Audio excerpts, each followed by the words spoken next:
ਹਾਂਜੀ ਦੋਸਤੋ, ਤਰਕਸ਼ੀਲ ਟੀਵੀ ਤੇ ਤੁਹਾਡਾ ਸਵਾਗਤ ਹੈ ਤੇ ਮੈਂ ਹਾਂ ਤੁਹਾਡਾ ਦੋਸਤ ਆਜ਼ਾਦ ਲੈ ਕੇ ਤਰਕ ਦੀਆਂ ਕੁਝ ਹੋਰ ਗੱਲਾਂ। ਦੋਸਤੋ, ਅੱਜ ਸਵਿਤਰੀ ਬਾਈ ਫੂਲੇ ਜੀ ਦਾ ਜਨਮ ਦਿਵਸ ਹੈ। ਉਹ ਭਾਰਤ ਦੇ ਪਹਿਲੇ ਅਧਿਆਪਕਾ ਸਨ ਜਿਨ੍ਹਾਂ ਨੇ ਸਮਾਜ ਦੇ ਉਸ ਵਰਗ ਤੱਕ ਤਾਲੀਮ ਨੂੰ ਲੈ ਕੇ ਜਾਣ ਦੀ ਸ਼ੁਰੂਆਤ ਕੀਤੀ ਜਿਸ ਵਰਗ ਨੂੰ ਤਾਲੀਮ ਤੋਂ ਬਹੁਤ ਦੂਰ ਰੱਖਿਆ ਗਿਆ ਸੀ। ਤੇ ਅੱਜ ਅਸੀਂ ਕਰਾਂਗੇ ਇਹਨਾਂ ਦੇ ਵਿਸ਼ੇ ਦੇ ਉੱਪਰ ਗੱਲ। ਦੋਸਤੋ, 3 ਜਨਵਰੀ 1831 ਨੂੰ ਸਾਡੀ ਨਾਇਕਾ ਸਵਿਤਰੀ ਬਾਈ ਫੂਲੇ ਜੀ ਦਾ ਜਨਮ ਹੋਇਆ ਸੀ। ਸਮਾਜ ਸੇਵਕਾ, ਕਵੀ ਅਤੇ ਦਲਿਤਾਂ ਲਈ ਆਵਾਜ਼ ਉਠਾਉਣ ਵਾਲੀ ਸਵਿਤਰੀ ਬਾਈ ਫੂਲੇ ਦੇ ਜੀਵਨ ਬਾਰੇ ਅਜੇ ਵੀ ਦੇਸ਼ ਦੇ ਬਹੁਤ ਸਾਰੇ ਲੋਕ ਨਹੀਂ ਜਾਣਦੇ। ਇੱਥੋਂ ਤੱਕ ਕਿ ਬਹੁਤ ਸਾਰੀਆਂ ਔਰਤਾਂ ਵੀ ਇਸ ਤੋਂ ਅਣਜਾਣ ਹਨ ਕਿ ਅਜੇ ਉਹ ਸਿੱਖਿਅਤ ਹਨ, ਰੁਜ਼ਗਾਰ ਦੇ ਕਾਬਲ ਹਨ, ਤਾਂ ਇਸ ਵਿੱਚ ਸਵਿਤਰੀ ਬਾਈ ਫੂਲੇ ਜੀ ਦਾ ਬਹੁਤ ਵੱਡਾ ਯੋਗਦਾਨ ਹੈ। 3 ਜਨਵਰੀ 1831 ਨੂੰ ਮਹਾਰਾਸ਼ਟਰ ਵਿੱਚ ਪੂਨੇ ਤੋਂ 50 ਕਿਲੋਮੀਟਰ ਦੂਰ ਨਈ ਗਾਉਂ ਵਿਖੇ ਇਹਨਾਂ ਦਾ ਜਨਮ ਹੋਇਆ। ਸਵਿਤਰੀ ਬਾਈ ਇੱਕ ਅਜਿਹੀ ਔਰਤ ਸੀ ਜਿਸ ਨੇ ਬਾਲ ਵਿਆਹ, ਛੂਤ ਛਾਤ, ਜਾਤ ਪਾਤ ਅਤੇ ਵਿਧਵਾ ਵਿਆਹ ਜਿਹੀਆਂ ਜਿਹੜੀਆਂ ਕੁਰੀਤੀਆਂ ਹੈਗੀਆਂ ਉਹਨਾਂ ਦੇ ਖਿਲਾਫ ਉਹਨਾਂ ਨੇ ਬੋਲਿਆ, ਉਹਨਾਂ ਦੇ ਖਿਲਾਫ ਸੰਘਰਸ਼ ਕੀਤਾ। ਉਹਨਾਂ ਸਮਾਜਿਕ ਕੁਰੀਤੀਆਂ ਤੇ ਸੱਟ ਮਾਰਨ ਤੇ ਔਰਤ ਨੂੰ ਸਿੱਖਿਅਤ ਕਰਨ ਦਾ ਕੰਮ ਉਹਨਾਂ ਸਮਿਆਂ ਵਿੱਚ ਕੀਤਾ ਜਦੋਂ ਇੱਕ ਪਾਸੇ ਭਾਰਤ ਅੰਗਰੇਜ਼ਾਂ ਦਾ ਗੁਲਾਮ ਸੀ ਅਤੇ ਦੂਜੇ ਪਾਸੇ ਸਮਾਜ ਵਿੱਚ ਜਗੀਰੂ ਕਦਰਾਂ ਕੀਮਤਾਂ ਦਾ ਬੋਲਬਾਲਾ ਸੀ। ਜਿੱਥੇ ਔਰਤਾਂ ਦਾ ਪੜ੍ਹਨਾ ਲਿਖਣਾ ਤੇ ਕਿਸੇ ਸਮਾਜਿਕ ਲਹਿਰ ਦਾ ਹਿੱਸਾ ਬਣਨਾ ਤਾਂ ਦੂਰ, ਸਗੋਂ ਉਹਨਾਂ ਦਾ ਘਰੋਂ ਬਾਹਰ ਨਿਕਲਣਾ ਵੀ ਮੁਸ਼ਕਲ ਸੀ। 1897 ਵਿੱਚ ਜਦੋਂ ਮਹਾਰਾਸ਼ਟਰ ਵਿੱਚ ਪਲੇਗ ਪਈ ਤਾਂ ਉਹਨਾਂ ਸੈਂਕੜੇ ਪੂਨੇ ਦੇ ਲੋਕਾਂ ਦਾ ਇਲਾਜ ਕੀਤਾ, ਉਸ ਦੇ ਵਿੱਚ ਲੱਗੀ ਰਹੀ। ਸਵਿਤਰੀ ਬਾਈ ਫੂਲੇ ਅਤੇ ਉਹਨਾਂ ਦੇ ਬੇਟੇ ਯਸ਼ਵੰਤ ਨੇ ਮਿਲ ਕੇ ਸ਼ਹਿਰ ਦੇ ਬਾਹਰ ਬਿਮਾਰਾਂ ਦੀ ਮਦਦ ਲਈ ਹਸਪਤਾਲ ਖੋਲ੍ਹਿਆ। ਉਹ ਮਰੀਜ਼ਾਂ ਕੋਲ ਜਾਂਦੀ ਅਤੇ ਆਪ ਉਹਨਾਂ ਨੂੰ ਹਸਪਤਾਲ ਲੈ ਕੇ ਆਉਂਦੀ, ਭਾਵੇਂ ਕਿ ਉਹ ਜਾਣਦੀ ਸੀ ਕਿ ਪਲੇਗ ਇੱਕ ਛੂਤ ਦਾ ਰੋਗ ਹੈ। 10 ਮਾਰਚ 1897 ਨੂੰ ਪਲੇਗ ਦੀ ਬਿਮਾਰੀ ਕਾਰਨ ਸਵਿਤਰੀ ਬਾਈ ਦੀ ਮੌਤ ਹੋ ਗਈ। ਉਹਨਾਂ ਦਾ ਸਾਰਾ ਜੀਵਨ ਦਲਿਤਾਂ ਅਤੇ ਔਰਤਾਂ ਦੇ ਸੰਘਰਸ਼ ਲਈ ਬੀਤਿਆ। ਉਹਨਾਂ ਇਹ ਵੀ ਜਾਣ ਲਿਆ ਕਿ ਅੰਗਰੇਜ਼ਾਂ ਦੀ ਵੀ ਦਲਿਤਾਂ ਤੇ ਦਬੇ ਕੁਚਲੇ ਲੋਕਾਂ ਨਾਲ ਕੋਈ ਹਮਦਰਦੀ ਨਹੀਂ ਹੈ। ਉਹਨਾਂ ਨੇ ਕਿਸਾਨ ਦਾ ਕੋੜਾ ਕਿਤਾਬ ਵਿੱਚ ਲਿਖਿਆ ਕਿ ਅੰਗਰੇਜ਼ ਅਫਸਰਸ਼ਾਹੀ ਜਾਂ ਬ੍ਰਾਹਮਣਵਾਦੀ ਜਾਗੀਰਦਾਰ ਦੋਵਾਂ ਦੀ ਚਮੜੀ ਉਧੇੜੀ ਜਾਵੇ ਤੇ ਅੰਦਰੋਂ ਇੱਕ ਹੀ ਖੂਨ ਨਿਕਲੇਗਾ, ਭਾਵ ਦੋਵਾਂ ਵਿੱਚ ਕੋਈ ਅੰਤਰ ਨਹੀਂ, ਉਹਨਾਂ ਨੇ ਕਿਹਾ। ਭਾਰਤ ਦੇ ਲੁਟੇਰੇ ਹਾਕਮਾਂ ਨੇ ਸਵਿਤਰੀ ਬਾਈ ਫੂਲੇ ਨੂੰ ਭੁਲਾ ਦਿੱਤਾ ਹੈ, ਪਰ ਕਿਰਤੀ ਲੋਕਾਂ ਦੀ ਬਿਹਤਰੀ ਲਈ ਜੂਝਣ ਵਾਲੇ ਨੌਜਵਾਨਾਂ ਨੂੰ ਆਪਣੀ ਮਹਾਨ ਵਿਰਾਸਤ ਦੇ ਤੌਰ ਤੇ ਸਵਿਤਰੀ ਬਾਈ ਫੂਲੇ ਨੂੰ ਯਾਦ ਰੱਖਣਾ ਚਾਹੀਦਾ ਹੈ।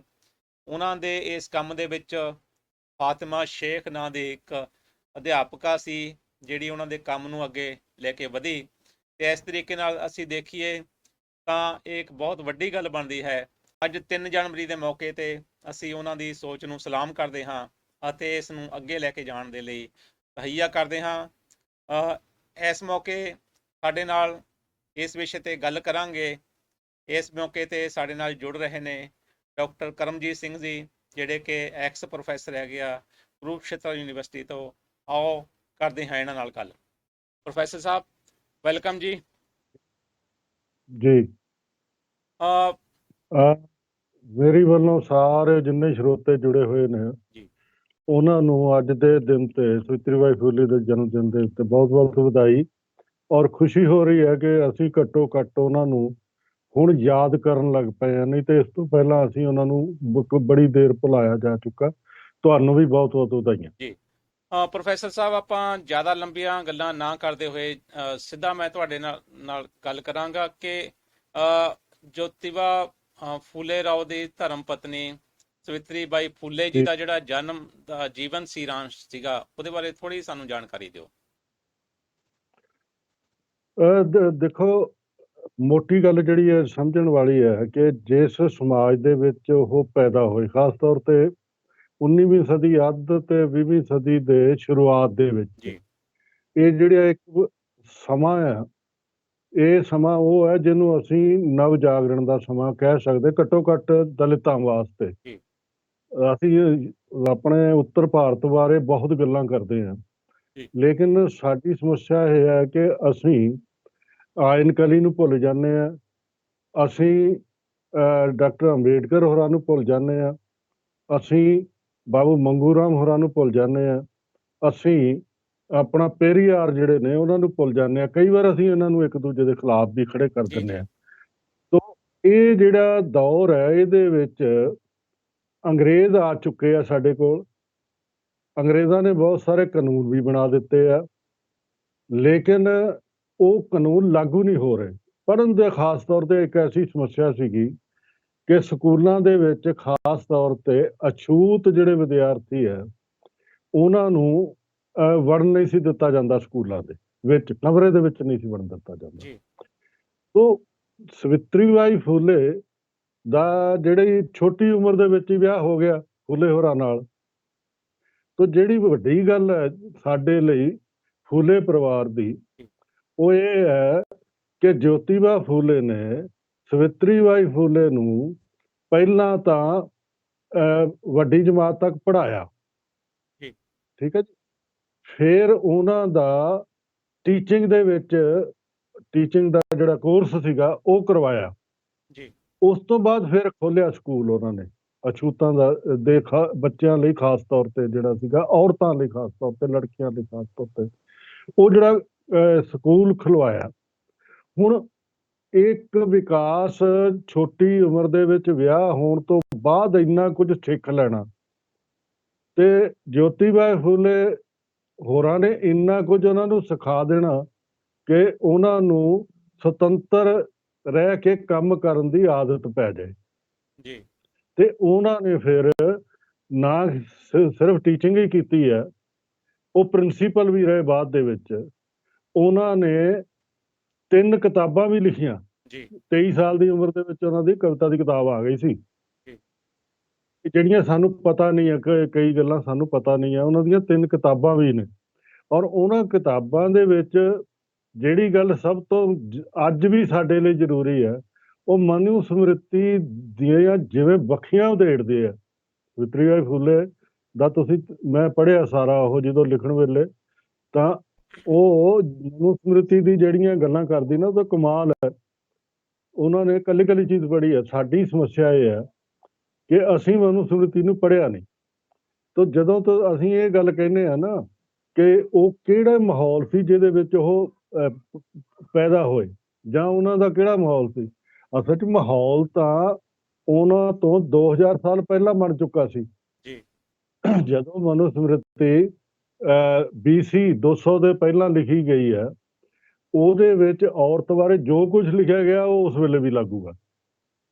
ਔਰ ਮੈਂ ਤੁਹਾਨੂੰ ਪੂਰੀ ਮਨੂ ਸਮ੍ਰਿਤੀ ਦਾ ਜੇ ਸਾਰ ਕੱਢ ਕੇ ਦੱਸਾਂ ਵੀ ਔਰਤ ਬਾਰੇ ਉਹ ਕੀ ਕਹਿੰਦੇ ਨੇ, ਤੇ ਤੁਸੀਂ ਹੈਰਾਨ ਹੋ ਜਾਓਗੇ ਕਿ ਉਹ ਕਹਿੰਦੀ ਹੈ, ਸਮ੍ਰਿਤੀ ਕੀ ਕਹਿੰਦੀ ਹੈ ਕਿ ਔਰਤ ਦੇ ਕਿਸੇ ਸੰਸਕਾਰ ਲਈ ਕੋਈ ਮੰਤਰ ਉਚਾਰਨ ਨਹੀਂ ਕਰਨਾ, ਜੀ ਉਸ ਦੀ ਕੋਈ ਨਿੱਜੀ ਸੁਤੰਤਰਤਾ ਸਵੀਕਾਰ ਨਾ ਕਰਨਾ, ਉਸ ਵਿੱਚ ਗੁਣ ਸਾਰੇ ਹੋਣ ਪਰ ਉਸ ਦਾ ਅਧਿਕਾਰ ਕੋਈ ਨਹੀਂ, ਉਸ ਨੂੰ ਮਰਦ ਤੇ ਮਰਨ ਪਿੱਛੋਂ ਵੀ ਪਵਿੱਤਰਤਾ ਧਰਮ ਨਿਭਾਉਣਾ ਨਿਯਮ ਹੈ। ਦੂਸਰਾ ਵਿਆਹ ਨਹੀਂ ਕਰ ਸਕਦੀ, ਜਦ ਕਿ ਮਰਦ ਔਰਤ ਦਾ ਕਿਰਿਆਕਰਮ ਕਰਕੇ ਦੂਜਾ ਵਿਆਹ ਕਰਨ ਲਈ ਆਜ਼ਾਦ ਹੈ। ਪਤੀ 100 ਔਗਣ ਵੀ ਕਿਉਂ ਨਾ ਹੋਵੇ, ਇਹ ਸਾਰਾ ਕੁਝ ਲਿਖਿਆ ਹੋਇਆ ਸੰਸਕ੍ਰਿਤ ਵਿੱਚ, ਮੈਂ ਉਹਨੂੰ ਪੰਜਾਬੀ 'ਚ ਬੋਲ ਰਿਹਾ। ਜੀ ਔਰਤ ਨੂੰ ਧਰਤੀ ਨਾਲ ਔਗਣ ਵੀ ਕਿਉਂ ਨਾ ਹੋਣ, ਪਤੀ 'ਚ 100 ਔਗਣ ਵੀ, ਉਹ ਭਾਵੇਂ ਪਰ ਇਸਤਰੀ ਗਾਮੀ ਕਿਉਂ ਨਾ ਹੋਵੇ, ਪਰ ਔਰਤ ਉਸ ਨੂੰ ਦੇਵਤੇ ਦਾ ਸਤਿਕਾਰ ਦੇਵੇ। ਔਰਤ ਨੂੰ ਧਰਤੀ ਨਾਲ ਉਪਮਾ ਦਿੱਤੀ ਹੈ। ਤੇ ਔਰਤਾਂ ਵਿੱਚੋਂ ਸ਼ੂਦਰ ਜੋ ਦਵਿਜ ਜਾਤੀਆਂ ਵੱਲੋਂ ਵਿਆਹ ਲਈ ਜਾਂਦੀ ਹੈ, ਤਾਂ ਦਵਿਜ ਮਰਦ ਪਤਿਤ ਹੋ ਜਾਂਦੇ ਹਨ। ਔਰਤ ਦੇ ਸੁਭਾਅ ਨੂੰ ਭੈੜਾ ਕਿਹਾ ਗਿਆ, ਤੇ ਹੋਰ ਪਤਾ ਨਹੀਂ ਕੀ ਕੀ ਹੈਗਾ, ਮੇਰੇ ਕੋਲ ਪੂਰਾ ਹੈ। ਜੇ ਕਿਸੇ ਨੇ ਬਹੁਤ ਬਰੀਕੀ 'ਚ ਪੜ੍ਹਨਾ ਹੋਵੇ ਨਾ, ਮਨੂ ਸਮ੍ਰਿਤੀ ਨਾ ਵੀ ਪੜ੍ਹਨੀ ਆਉਂਦੀ ਹੋਵੇ ਕਿਸੇ ਨੂੰ ਸੰਸਕ੍ਰਿਤ 'ਚ, ਕੋਈ ਗੱਲ ਨਹੀਂ, ਤਾਂ ਮੇਰੀ ਇੱਕ ਛੋਟੀ ਜਿਹੀ ਕਿਤਾਬ ਹੈ ਸੌਗ ਸਫੇ ਦੀ, ਮਨੂ ਸਮ੍ਰਿਤੀ ਗੈਰ ਬਰਾਬਰੀ ਦਾ ਦਸਤਾਵੇਜ਼। ਜੀ ਉਹਦੇ ਵਿੱਚ ਇੱਕ ਚੈਪਟਰ ਜਿਹੜਾ ਹੈਗਾ ਉਹ ਪੂਰੇ ਦੇ ਪੂਰੇ ਦਲਿਤਾਂ ਬਾਰੇ ਹੈਗਾ, ਸ਼ੂਦਰਾਂ ਬਾਰੇ ਹੈਗਾ, ਇੱਕ ਔਰਤਾਂ ਬਾਰੇ ਹੈਗਾ, ਇੱਕ ਗੁਰੂ ਸ਼ਿਸ਼ ਪਰੰਪਰਾ ਬਾਰੇ। ਇਸ ਤਰ੍ਹਾਂ ਉਹਦੇ ਵਿੱਚ ਛੋਟੇ ਛੋਟੇ ਚੈਪਟਰ ਹੈ, ਲੇਕਿਨ ਉਹਦਾ ਸਾਰਾ ਹੀ ਪਿਆ ਜਿਹੜਾ ਮੈਂ ਦੱਸਿਆ। ਇਸ ਸਥਿਤੀ ਦੇ ਵਿੱਚ ਜਦੋਂ ਫੂਲੇ ਰਹਿ ਰਹੇ ਆ ਤੇ ਹੁਣ ਇੱਥੇ ਗੱਲ ਕਈ ਨਾ ਬੜੀਆਂ ਅਜੀਬ ਮੇਰੇ ਸਾਹਮਣੇ ਸਵਾਲ ਆਉਂਦੇ ਸੀ, ਇਸੇ ਕਰਕੇ ਮੈਂ ਇਹ ਆਪਣੇ ਲੇਖ ਦੇ ਵਿੱਚ ਕੁਝ ਚੀਜ਼ਾਂ ਸਪਸ਼ਟ ਕਰਨ ਦੀ ਕੋਸ਼ਿਸ਼ ਕੀਤੀ ਕਿ 4 ਵਰਣ ਹੈ ਸਾਡੇ, ਹਨਾ। ਜੀ ਪਹਿਲਾ ਵਰਣ ਜਿਹੜਾ ਹੈਗਾ ਉਹ ਬ੍ਰਾਹਮਣੀ ਹੈ, ਉਹਦੇ ਸਾਰੇ ਅਧਿਕਾਰ ਨੇ। ਜਿੱਦਾਂ ਡਾਕਟਰ ਅੰਬੇਡਕਰ ਨੇ ਕਿਹਾ ਕਿ ਉਹ ਸੁਪਰ ਹਿਊਮਨ ਹੈ, ਸੁਪਰਮੈਨ ਬਣਿਆ ਹੋਇਆ ਉੱਥੇ। ਦੂਸਰੀ ਜਿਹੜੀ ਹੈਗੀ ਆ ਉਹ ਬ੍ਰਾਹਮਣ ਛਤਰੀ ਹੈ, ਲੜਨਾ ਉਹਦਾ ਕੰਮ ਹੈ। ਵੈਸ਼ ਵਪਾਰ ਕਰਨਾ ਉਹਦਾ, ਬਾਕੀ ਸਾਰੇ ਹੱਥਾਂ ਦੇ ਕੰਮ ਕਰਨ ਵਾਲੇ ਜਿਹੜੇ ਨੇ ਉਹ ਸ਼ੂਦਰ ਨੇ, ਤੇ ਉਹਨਾਂ ਨੇ ਉੱਪਰਲੇ ਤਿੰਨਾਂ ਦੀ ਸੇਵਾ ਕਰਨੀ ਹੈ। ਡਾਕਟਰ ਅੰਬੇਡਕਰ ਹੋਰੀ ਕਹਿੰਦੇ ਨੇ ਕਿ ਇਹ ਐਸੀ ਮਤਲਬ ਜਾਤੀ ਪ੍ਰਥਾ ਹੈ ਜਿਹੜੀ 4 ਇਹਦੀਆਂ ਮੰਜ਼ਲਾਂ ਨੇ, ਜਿਹਦੇ ਤੋਂ ਥੱਲੇ ਤਾਂ ਨਾ ਥੱਲੇ ਆਇਆ ਜਾ ਸਕਦਾ, ਨਾ ਉੱਤੇ ਜਾਇਆ ਜਾ ਸਕਦਾ, ਆਪਣੇ ਉਹਦੇ ਘੇਰੇ ਵਿੱਚ ਹੀ ਰਿਹਾ ਜਾ ਸਕਦਾ। ਤੋਂ ਹਜ਼ਾਰਾਂ ਸਾਲ ਇਸ ਸਥਿਤੀ ਦੇ ਵਿੱਚ ਰਹਿ ਕੇ ਜਦੋਂ ਪਹਿਲਾਂ ਥੋੜਾ ਜਿਹਾ ਜਿਹੜਾ ਹਿੰਦੁਸਤਾਨੀਆਂ ਨੂੰ ਥੋੜੀ ਜਿਹੀ ਸੁਤੰਤਰਤਾ ਦੀ ਭਾਵ ਮਿਲੀ, ਉਹ ਮੁਸਲਮਾਨਾਂ ਦੇ ਆਉਣ ਨਾਲ ਮਿਲੀ। ਬ੍ਰਾਹਮਣ ਉਹਦਾ ਸੂਤ ਨਹੀਂ ਹੁੰਦਾ ਕਿਸੇ ਤੋਂ ਵੀ। ਉਸ ਵੇਲੇ ਦਾ ਜਿਹੜਾ ਰਾਜਾ ਸੀਗਾ, ਚਾਹੇ ਉਹ ਅਕਬਰ ਸੀ, ਚਾਹੇ ਦੂਜੇ ਸੀ, ਔਰੰਗਜ਼ੇਬ ਸੀ, ਦੂਜੇ ਸੀ, ਅਸੀਂ ਕੱਟੜ ਉਹਨਾਂ ਨੂੰ ਕਹਿੰਦੇ ਹੈਗੇ ਸੀ ਕੱਟੜ ਉਹ। ਲੇਕਿਨ ਉਹਨਾਂ ਨੇ ਇੱਕ ਕੰਮ ਕੀਤਾ ਕਿ ਘੱਟੋ ਘੱਟ ਉਹ ਸ਼ੂਦਰਾਂ ਦੇ ਖਿਲਾਫ ਨਹੀਂ ਸੀਗੇ। ਉਹ ਇਸ ਸ਼ੂਦਰਾਂ ਤਰ੍ਹਾਂ ਨੂੰ ਲੈ ਲਈ ਤੁਸੀਂ ਆਪਾਂ, ਉਹ ਸਾਰੇ ਉਹਨਾਂ ਦੇ ਲਈ ਸਾਰੇ ਜਿਹੜੇ ਸੀਗੇ ਉਹ ਇਕੁਅਲ ਸੀਗੇ, ਇੱਕੋ ਭਾਵੇਂ ਨਹੀਂ ਸੀਗੇ, ਉਹਨਾਂ ਦੀ ਆਪਣੀਆਂ ਪਾਲਿਸੀਜ਼ ਨੇ, ਧਾਰਮਿਕ ਕਿਸਮ ਦੀਆਂ ਕੱਟੜ ਪਾਲਿਸੀਆਂ ਨੇ, ਲੇਕਿਨ ਹਿਊਮਨ ਬੀਇੰਗ ਨੂੰ ਉਹ ਬਰਾਬਰ ਗਿਣਦੇ ਆ। ਇਸੇ ਕਰਕੇ ਉਸ ਦੌਰਾਨ ਬਹੁਤੇ ਲੋਕ ਜਿਹੜੇ ਆ ਮੁਸਲਿਮ ਧਰਮ ਦੇ ਵਿੱਚ ਜਾਂਦੇ ਆ। ਆ ਜਿੰਨੇ ਕੁ ਸਾਡੇ ਮੁਸਲਮਾਨ ਇੱਥੇ ਹੋਏ, ਬਹੁਤੇ ਉਦੋਂ ਦੇ ਹੋਏ ਨੇ। ਅੱਛਾ, ਇਹ ਦੂਜਾ ਸਾਡੇ ਕੋਲ ਆਇਆ ਅੰਗਰੇਜ਼ਾਂ ਵੇਲੇ। ਅੰਗਰੇਜ਼ ਜਦੋਂ ਆਉਂਦੇ ਆ, ਦੇਖੋ ਜਿਹੜਾ ਰਾਜ ਕਰਦਾ ਹੁੰਦਾ ਉਹਦੇ ਆਪਣੇ ਇੰਟਰਸਟ ਹੁੰਦੇ ਨੇ, ਉਹ ਤੁਹਾਡੇ ਲਈ ਨਹੀਂ ਰਾਜ ਕਰ ਰਿਹਾ ਹੁੰਦਾ, ਉਹ ਆਪਣੇ ਲਈ ਕਰ ਰਿਹਾ ਹੁੰਦਾ। ਲੇਕਿਨ ਉਹਨੂੰ ਇਹ ਦਿਖਾਉਣਾ ਪੈਂਦਾ ਕਿ ਮੈਂ ਆਇਆ ਤੇ ਘੱਟੋ ਘੱਟ ਉਹਨਾਂ ਨੇ ਜੋ ਉਧਰ ਆਪਣੇ ਉਹ ਨਵ ਜਾਗਰਣ ਦੇ ਵਿੱਚ ਔਰਤ ਦੀ ਬਰਾਬਰੀ ਦੀ ਲੈ ਕੇ ਗੱਲ ਕਰ ਰਿਹਾ ਸੀਗਾ। ਤੁਹਾਡੀ ਜਿਹੜੀ ਹੈਗੀ ਆ ਸਤੀ ਪ੍ਰਥਾ ਉਹਨੇ ਖਤਮ ਕੀਤੀ, ਬਾਲ ਵਿਆਹ ਵਾਲੀ ਖਤਮ ਕੀਤੀ। ਜਿਹੜਾ ਹੈਗਾ ਜਦੋਂ ਵਿਧਵਾ ਵਿਆਹ ਜਿਹੜਾ ਉਹਦਾ ਵਿਆਹ ਜਿਹੜਾ ਕਰਨਾ ਜਿਹੜਾ ਜ਼ਰੂਰੀ ਹੈਗਾ, ਇਹ ਸਾਰੀਆਂ ਗੱਲਾਂ ਉਹਨਾਂ ਦੇ ਵੇਲੇ ਹੀ ਹੋਈਆਂ ਆ। ਅੱਜ ਕੋਈ ਨਵੀਂ ਨਹੀਂ ਗੱਲ ਇੱਥੇ ਕਰ ਰਿਹਾ, ਬਲਕਿ ਹੁਣ ਤਾਂ ਉਲਟ ਹੋ ਰਿਹਾ। ਹੁਣ ਮੁੜ ਕੇ ਮਨੁਸਮ੍ਰਿਤੀ ਲਿਆਉਣ ਦਾ ਯਤਨ ਹੋ ਰਿਹਾ ਅੱਜ ਦੇ ਅਜੋਕੇ ਯੁੱਗ ਦੇ ਵਿੱਚ।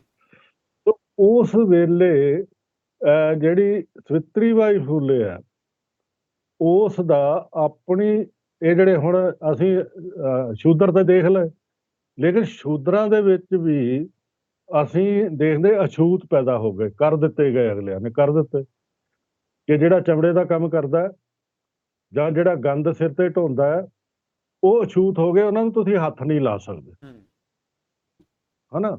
ਜੇ ਉਹ ਹੱਥ ਲਾਉਂਦੇ ਆ, ਜੇ ਮੈਂ ਉਹ ਪੜ੍ਹ ਕੇ ਸੁਣਾਵਾਂ ਤੁਹਾਨੂੰ ਮਨੁਸਮ੍ਰਿਤੀ, ਤੇ ਤੁਸੀਂ ਮਤਲਬ ਸਿਰ ਸੁੱਟ ਲੈਂਦੇ ਹੋ। ਤੇ ਅੱਜ ਦੇ ਜਿਹੜੇ ਉਹ ਲੋਕ ਜਿਹੜੇ ਮਨੁਸਮ੍ਰਿਤੀ ਨੂੰ ਮੰਨਣ ਵਾਲਿਆਂ ਦੀਆਂ ਪਾਰਟੀਆਂ ਵਿੱਚ ਜਾਂਦੇ, ਉਹਦੇ ਤੇ ਸ਼ਰਮ ਨਾਲ ਸਿਰ ਝੁਕ ਜਾਂਦਾ। ਬਿਲਕੁਲ। ਉਹ ਸ਼ੂਦਰ ਜੇਕਰ ਬ੍ਰਾਹਮਣ ਖੱਤਰੀ ਨੂੰ ਅਤੇ ਵੈਸ਼ ਨੂੰ ਪਾਪੀ ਆਦਿ ਕਰੂਰ ਸ਼ਬਦ ਕਹੇ ਤਾਂ ਉਸ ਨੂੰ ਜੀਭ ਛੇਦਣ ਦਾ ਦੰਡ ਦੇਣਾ ਚਾਹੀਦਾ, ਉਹਦੀ ਜੀਭ ਵੱਢ ਦੇਣੀ ਚਾਹੀਦੀ, ਕਿਉਂਕਿ ਉਹਦੀ ਪੈਦਾਇਸ਼ ਪੈਰਾਂ ਦੀ ਥਾਂ ਤੋਂ ਹੋਈ ਹੈ। ਜਾਤ ਦਾ ਨਾਂ ਤੇ ਬ੍ਰਾਹਮਣ ਦਾ ਨਾਂ ਲੈ ਕੇ ਜੇਕਰ ਸ਼ੂਦਰ ਦਰੋਹ ਨਾਲ ਬ੍ਰਾਹਮਣਾਂ ਦੀ ਨਿੰਦਾ ਕਰੇ ਤਾਂ ਜਲਦੇ ਹੋਏ 10 ਉਂਗਲ ਲੋਹੇ ਦਾ ਸਰੀਆ ਉਹਦੇ ਮੂੰਹ ਵਿੱਚ ਦਿੱਤਾ ਜਾਵੇ। ਇਹ ਮਨੁਸਮ੍ਰਿਤੀ ਦੇ 8ਵੇਂ ਅਧਿਆਇ ਦੇ 271 ਜਿਹੜਾ ਸ਼ਲੋਕ ਹੈ ਉਹਦੇ ਵਿੱਚ ਕਿਹਾ ਗਿਆ। ਜੇਕਰ ਸ਼ੂਦਰ ਹੰਕਾਰ ਨਾਲ ਦਵਿਜ ਜਾਤੀਆਂ ਬ੍ਰਾਹਮਣ ਖੱਤਰੀ ਵੈਸ਼ ਨੂੰ ਧਰਮ ਦਾ ਉਪਦੇਸ਼ ਕਰੇ ਤੇ ਰਾਜਾ ਉਸਦੇ ਮੂੰਹ ਅਤੇ ਕੰਨਾਂ ਵਿੱਚ ਤਪਾਇਆ ਹੋਇਆ ਤੇਲ ਪਾਵੇ। ਇਹ 8ਵਾਂ ਅਧਿਆਇ ਆ, 272 ਸ਼ਲੋਕ ਹੈ ਉਹਦਾ। ਹੁਣ ਇਹੋ ਜਿਹੇ ਦੰਡ ਪੜ੍ਹਦੇ ਆ, ਤੁਸੀਂ ਕਿਵੇਂ ਮਨੂਵਾਦੀਆਂ ਬਾਰੇ ਪੋਜ਼ਿਟਿਵ ਸੋਚ ਸਕਦੇ ਹੋ ਵੀ ਇਹ ਕਦੇ ਤੁਹਾਡੇ ਨਾਲ ਇਹ ਖੜਨਗੇ? ਠੀਕ ਹੈ ਨਾ। ਤੇ ਇਹਨਾਂ ਸਥਿਤੀਆਂ ਵਿੱਚ ਜਦੋਂ ਅਛੂਤ ਵੀ ਬਣਾਤੇ, ਅਛੂਤਾਂ ਦੇ ਵਿੱਚ ਫਿਰ ਅੱਗੇ ਅਤ ਅਛੂਤ ਜਿਹਨੂੰ ਅਸੀਂ ਕਹਿੰਦੇ ਆ, ਉਹ ਸੀਗੇ ਜਿਹੜੇ ਤੁਹਾਡੇ ਸ਼ਮਸ਼ਾਨ ਘਾਟ ਜਿਹੜੇ ਸੀਗੇ ਨਾ, ਉਹਨਾਂ ਦੇ ਵਿੱਚ ਉਹ ਮੁਰਦਿਆਂ ਦਾ ਕੰਮ ਕਰਦੇ ਸੀ। ਉਹ ਬਾਹਰ ਹੀ, ਪਿੰਡ ਦੇ ਬਾਹਰ ਹੀ ਰਹਿੰਦੇ ਸੀ, ਤੇ ਉਹਨਾਂ ਲਈ ਜਿਹੜਾ ਹੈਗਾ ਬੜਾ ਮੰਦਾ ਆ ਵੀ ਉਹ ਟੁੱਟੇ ਭਾਂਡਿਆਂ ਦੇ ਵਿੱਚ ਖਾਣਾ ਖਾਣ, ਦਿੱਤੇ ਹੋਏ ਵਸਤਰ ਜਿਹੜੇ ਲੋਕੀ ਦੇ ਕੇ ਜਾਂਦੇ ਮੁਰਦਿਆਂ ਨੂੰ ਉਹ ਪਾਉਣ, ਉਹ ਜੋ ਉਹ ਖੇਸਵਾ ਦਿੰਦੇ ਉਹ ਖਾਣ, ਵਗੈਰਾ ਵਗੈਰਾ ਵਗੈਰਾ। ਹੁਣ ਆਹ ਸਥਿਤੀਆਂ ਨੇ ਜਿਹਦੇ ਵਿੱਚ ਸਵਿਤਰੀ ਬਾਈ ਫੂਲੇ ਤੇ ਜੋਤੀਬਾ ਫੂਲੇ ਇਹ ਤੈਅ ਕਰਦੇ ਆ ਕਿ ਅਸੀਂ ਅਛੂਤ ਜਾਤੀਆਂ ਨੂੰ ਪੜ੍ਹਾਉਣਾ ਹੈ। ਠੀਕ ਹੈ। ਹੁਣ ਫੂਲੇ ਜਿਹੜੇ ਆ ਉਹ ਤਾਂ ਵੈਸੇ ਫੁੱਲਾਂ ਦਾ ਕਿਉਂਕਿ ਕਾਰੋਬਾਰ ਕਰਦੇ ਸੀਗੇ, ਇਸ ਕਰਕੇ ਫੂਲੇ ਉਹਨਾਂ ਦਾ ਨਾਂ ਪੈ ਗਿਆ, ਲੇਕਿਨ ਉਸ ਤਰ੍ਹਾਂ ਉਹ ਸ਼ੂਦਰਾਂ ਚ ਆਉਂਦੇ ਸੀਗੇ। ਤਾਂ ਉਹ ਸ਼ੂਦਰਾਂ ਚ ਹੋਣ ਦੇ ਬਾਵਜੂਦ ਉਹ ਜਦੋਂ ਅਛੂਤਾਂ ਨੂੰ ਪੜ੍ਹਾਉਂਦੇ ਆ ਤੇ ਉਹਨਾਂ ਨੂੰ ਜਾਤ ਬਾਹਰ ਕਰ ਦਿੱਤਾ ਗਿਆ, ਜਾਤ ਨਿਕਾਲਾ ਦੇ ਦਿੱਤਾ ਗਿਆ, ਯਾਨੀ ਕਿ ਫੂਲਿਆਂ ਚੋਂ ਕੱਢ ਦਿੱਤਾ ਗਿਆ। ਜਿਹੜੀ ਗੱਲ ਸ਼ਾਇਦ ਅੱਗੇ ਜਾ ਕੇ ਤੁਸੀਂ ਮੈਨੂੰ ਪੁੱਛੋ ਜਾਂ ਸਵਾਲ ਪਾਓ, ਉਹ ਇਹ ਸੀ ਕਿ ਇੱਕ ਮੁਸਲਮਾਨ ਮਿੱਤਰ ਉਹਨਾਂ ਦਾ ਜਿਹੜਾ ਸੀਗਾ, ਉਹਨਾਂ ਦੇ ਘਰ ਜਾ ਕੇ ਹੋ ਰਹੇ, ਜਾਤੀ ਵਾਲਿਆਂ ਨੇ ਨਹੀਂ ਕਿਸੇ ਨੇ ਰੱਖਿਆ ਉਹਨਾਂ ਨੂੰ ਆਪਣੇ ਕੋਲ, ਤੇ ਉਹਨਾਂ ਵਿੱਚ ਹੀ ਰਹਿ ਕੇ ਉਹਨਾਂ ਦੇ ਘਰ ਦੇ ਵਿੱਚੋਂ ਹੀ ਇੱਕ ਬੀਬੀ ਜਿਹਦਾ ਨਾਮ ਹੈ ਭੁੱਲ ਰਿਹਾ, ਮੁਸਲਮਾਨ, ਫਾਤਮਾ ਸ਼ੇਖ ਜਿਹੜੀ ਹੈ, ਉਹਨੇ ਵੀ ਫਿਰ ਟੀਚਿੰਗ ਦਾ ਕੀਤਾ, ਤੇ ਉਹ ਆਪਣੇ ਵੇਲੇ ਦੀ ਪਹਿਲੀ ਮੁਸਲਿਮ ਅਧਿਆਪਕਾ ਆ, ਤੇ ਇਹ ਪਹਿਲੀ ਸਾਡੀ ਅਧਿਆਪਕਾ ਆ ਸਵਿਤਰੀ ਬਾਈ ਫੂਲੇ, ਔਰ ਦੋਨੋਂ ਇੱਕੋ ਸਕੂਲ ਦੇ ਵਿੱਚ ਪੜ੍ਹਾਉਂਦੀਆਂ ਨੇ। ਇਹ ਉਹਨਾਂ ਦੀ ਦੇਣ ਹੈ। ਔਰ ਦੇਣ ਕੀ ਹੈ ਦੇਖੋ ਤੁਸੀਂ, ਹੁਣ ਹੈਰਾਨ, ਅਗਲੀਆਂ ਗੱਲਾਂ ਜਿਹੜੀਆਂ ਨੇ ਬਹੁਤ ਕਮਾਲ ਦੀਆਂ, ਉਹ ਤੇ ਨਾ ਲੂੰ ਕੰਡੇ ਖੜੇ ਹੋ ਜਾਂਦੇ ਕਿ ਕਿਉਂਕਿ ਜਾਤ ਨਿਕਾਲਾ ਤੁਹਾਨੂੰ ਦੇ ਦਿੱਤਾ ਆ, ਜਦੋਂ ਤੁਸੀਂ ਪੜ੍ਹਾਉਣ ਜਾਂਦੇ ਹੋ ਤਾਂ ਤੁਹਾਡੇ ਤੇ ਜਨਾਨੀਆਂ ਜਿਹੜੇ, ਅਸੀਂ ਇਹ ਕਹਿੰਦੇ ਵੀ ਇਹਨਾਂ ਨੂੰ ਵੀ ਅਕਲ ਆਉਣੀ ਚਾਹੀਦੀ ਹੈ, ਅੱਜ ਵੀ ਨਹੀਂ ਆਈ ਵੈਸੇ ਤਾਂ ਬਹੁਤ ਸਾਰਿਆਂ ਨੂੰ, ਕਿ ਉਹ ਉਹਨਾਂ ਦੇ ਉੱਤੇ ਗੋਹਾ ਸੁੱਟਦੀਆਂ ਨੇ, ਉਹ ਉਹਨਾਂ ਦੇ ਉੱਤੇ ਪੱਥਰ ਸੁੱਟਦੀਆਂ ਨੇ ਕਿ ਤੁਸੀਂ ਜਿਹੜਾ ਹੈਗਾ ਇਹਨਾਂ ਨੂੰ ਕਿਉਂ ਪੜ੍ਹਾਉਂਦੇ ਹੋ, ਸ਼ੂਦਰਾਂ ਨੂੰ ਕਿਉਂ ਪੜ੍ਹਾਉਂਦੇ ਹੋ, ਆਪਣੇ ਅਛੂਤਾਂ ਨੂੰ ਕਿਉਂ ਪੜ੍ਹਾਉਂਦੇ ਹੋ। ਬੀਬੀ ਨੇ 2 ਸਾੜੀਆਂ ਬਣਾਈਆਂ ਸਵਿਤਰੀ ਬਾਈ ਫੂਲੇ ਨੇ। ਇੱਕ ਸਾੜੀ ਉਹ ਪਾ ਕੇ ਜਾਂਦੀ ਸੀ, ਉਹ ਗੰਦੀ ਹੋ ਜਾਂਦੀ ਸੀ, ਸਕੂਲੇ ਜਾ ਕੇ ਉਹ ਲਾ ਦਿੰਦੀ ਸੀ, ਤੇ ਫਿਰ ਉਹ ਬੱਚਿਆਂ ਨੂੰ ਪੜ੍ਹਾਉਂਦੀ ਸੀ। ਪੜ੍ਹਾ ਕੇ ਜਦੋਂ ਵਾਪਸ ਆਉਣਾ ਸੀ ਤੇ ਉਹੀ ਜਿਹੜੀ ਮੈਲੀ ਹੋਈ ਸਾੜੀ ਉਹ ਮੁੜ ਕੇ ਪਾ ਕੇ ਆਉਂਦੀ ਸੀ। ਇਹੋ ਜਿਹੀਆਂ ਸਥਿਤੀਆਂ ਦੇ ਵਿੱਚ ਜਦੋਂ ਬੀਬੀਆਂ ਨੇ ਪੜ੍ਹਾਇਆ ਹੋਇਆ ਹੈ, ਤੇ ਸਾਡੀਆਂ ਨਾਇਕਾਵਾਂ ਉਹ ਨੇ ਕਿ ਅੱਜ ਦੇ ਨਾਇਕ ਨੇ ਸਾਡੇ, ਉਹ ਉਹਨਾਂ ਦੀ ਦੇਣ ਅਸੀਂ ਦੇ ਹੀ ਨਹੀਂ ਸਕਦੇ ਕਦੇ ਵੀ, ਨਾ ਫਾਤਮਾ ਸ਼ੇਖ ਦੀ, ਨਾ ਸਵਿਤਰੀ ਬਾਈ ਫੂਲੇ ਦੀ, ਕਿ ਉਹਨਾਂ ਨੇ ਇਹਨਾਂ ਹਾਲਤਾਂ ਦੇ ਵਿੱਚ ਪੜ੍ਹਿਆ ਤੇ ਪੜ੍ਹਾਇਆ। ਅੱਛਾ, ਇੱਥੇ ਹੀ ਨਹੀਂ ਰਹੀ ਗੱਲ, ਫਿਰ ਸਵਿਤਰੀ ਬਾਈ ਫੂਲੇ ਨੇ ਫੂਲੇ ਹੋਰਾਂ ਦੇ ਬਰਾਬਰ ਤੇ ਜਿੱਥੇ ਪੜ੍ਹਿਆ ਪੜ੍ਹਾਇਆ ਕੰਮ ਕੀਤਾ, ਉੱਥੇ ਅਕਾਲ ਪਿਆ, ਉੱਥੇ ਅਕਾਲ ਪਿਆ, ਤੇ ਅਕਾਲ ਪੈਣ ਦੇ ਉੱਤੇ ਜਿੰਨਾ ਕੰਮ ਸਵਿਤਰੀ ਬਾਈ ਫੂਲੇ ਨੇ, ਫੂਲੇ ਦੇ ਨਾਲ ਦੇ ਜਿਹੜੇ ਸਾਥੀ ਸੀ, ਉਹਨਾਂ ਦੇ ਪੈਰੋਕਾਰ ਸੀ, ਉਹਨਾਂ ਨੂੰ ਲੈ ਕੇ ਕੀਤਾ, ਉਹ ਕਿਤੇ ਦਰਜ ਨਹੀਂ ਹੋਇਆ।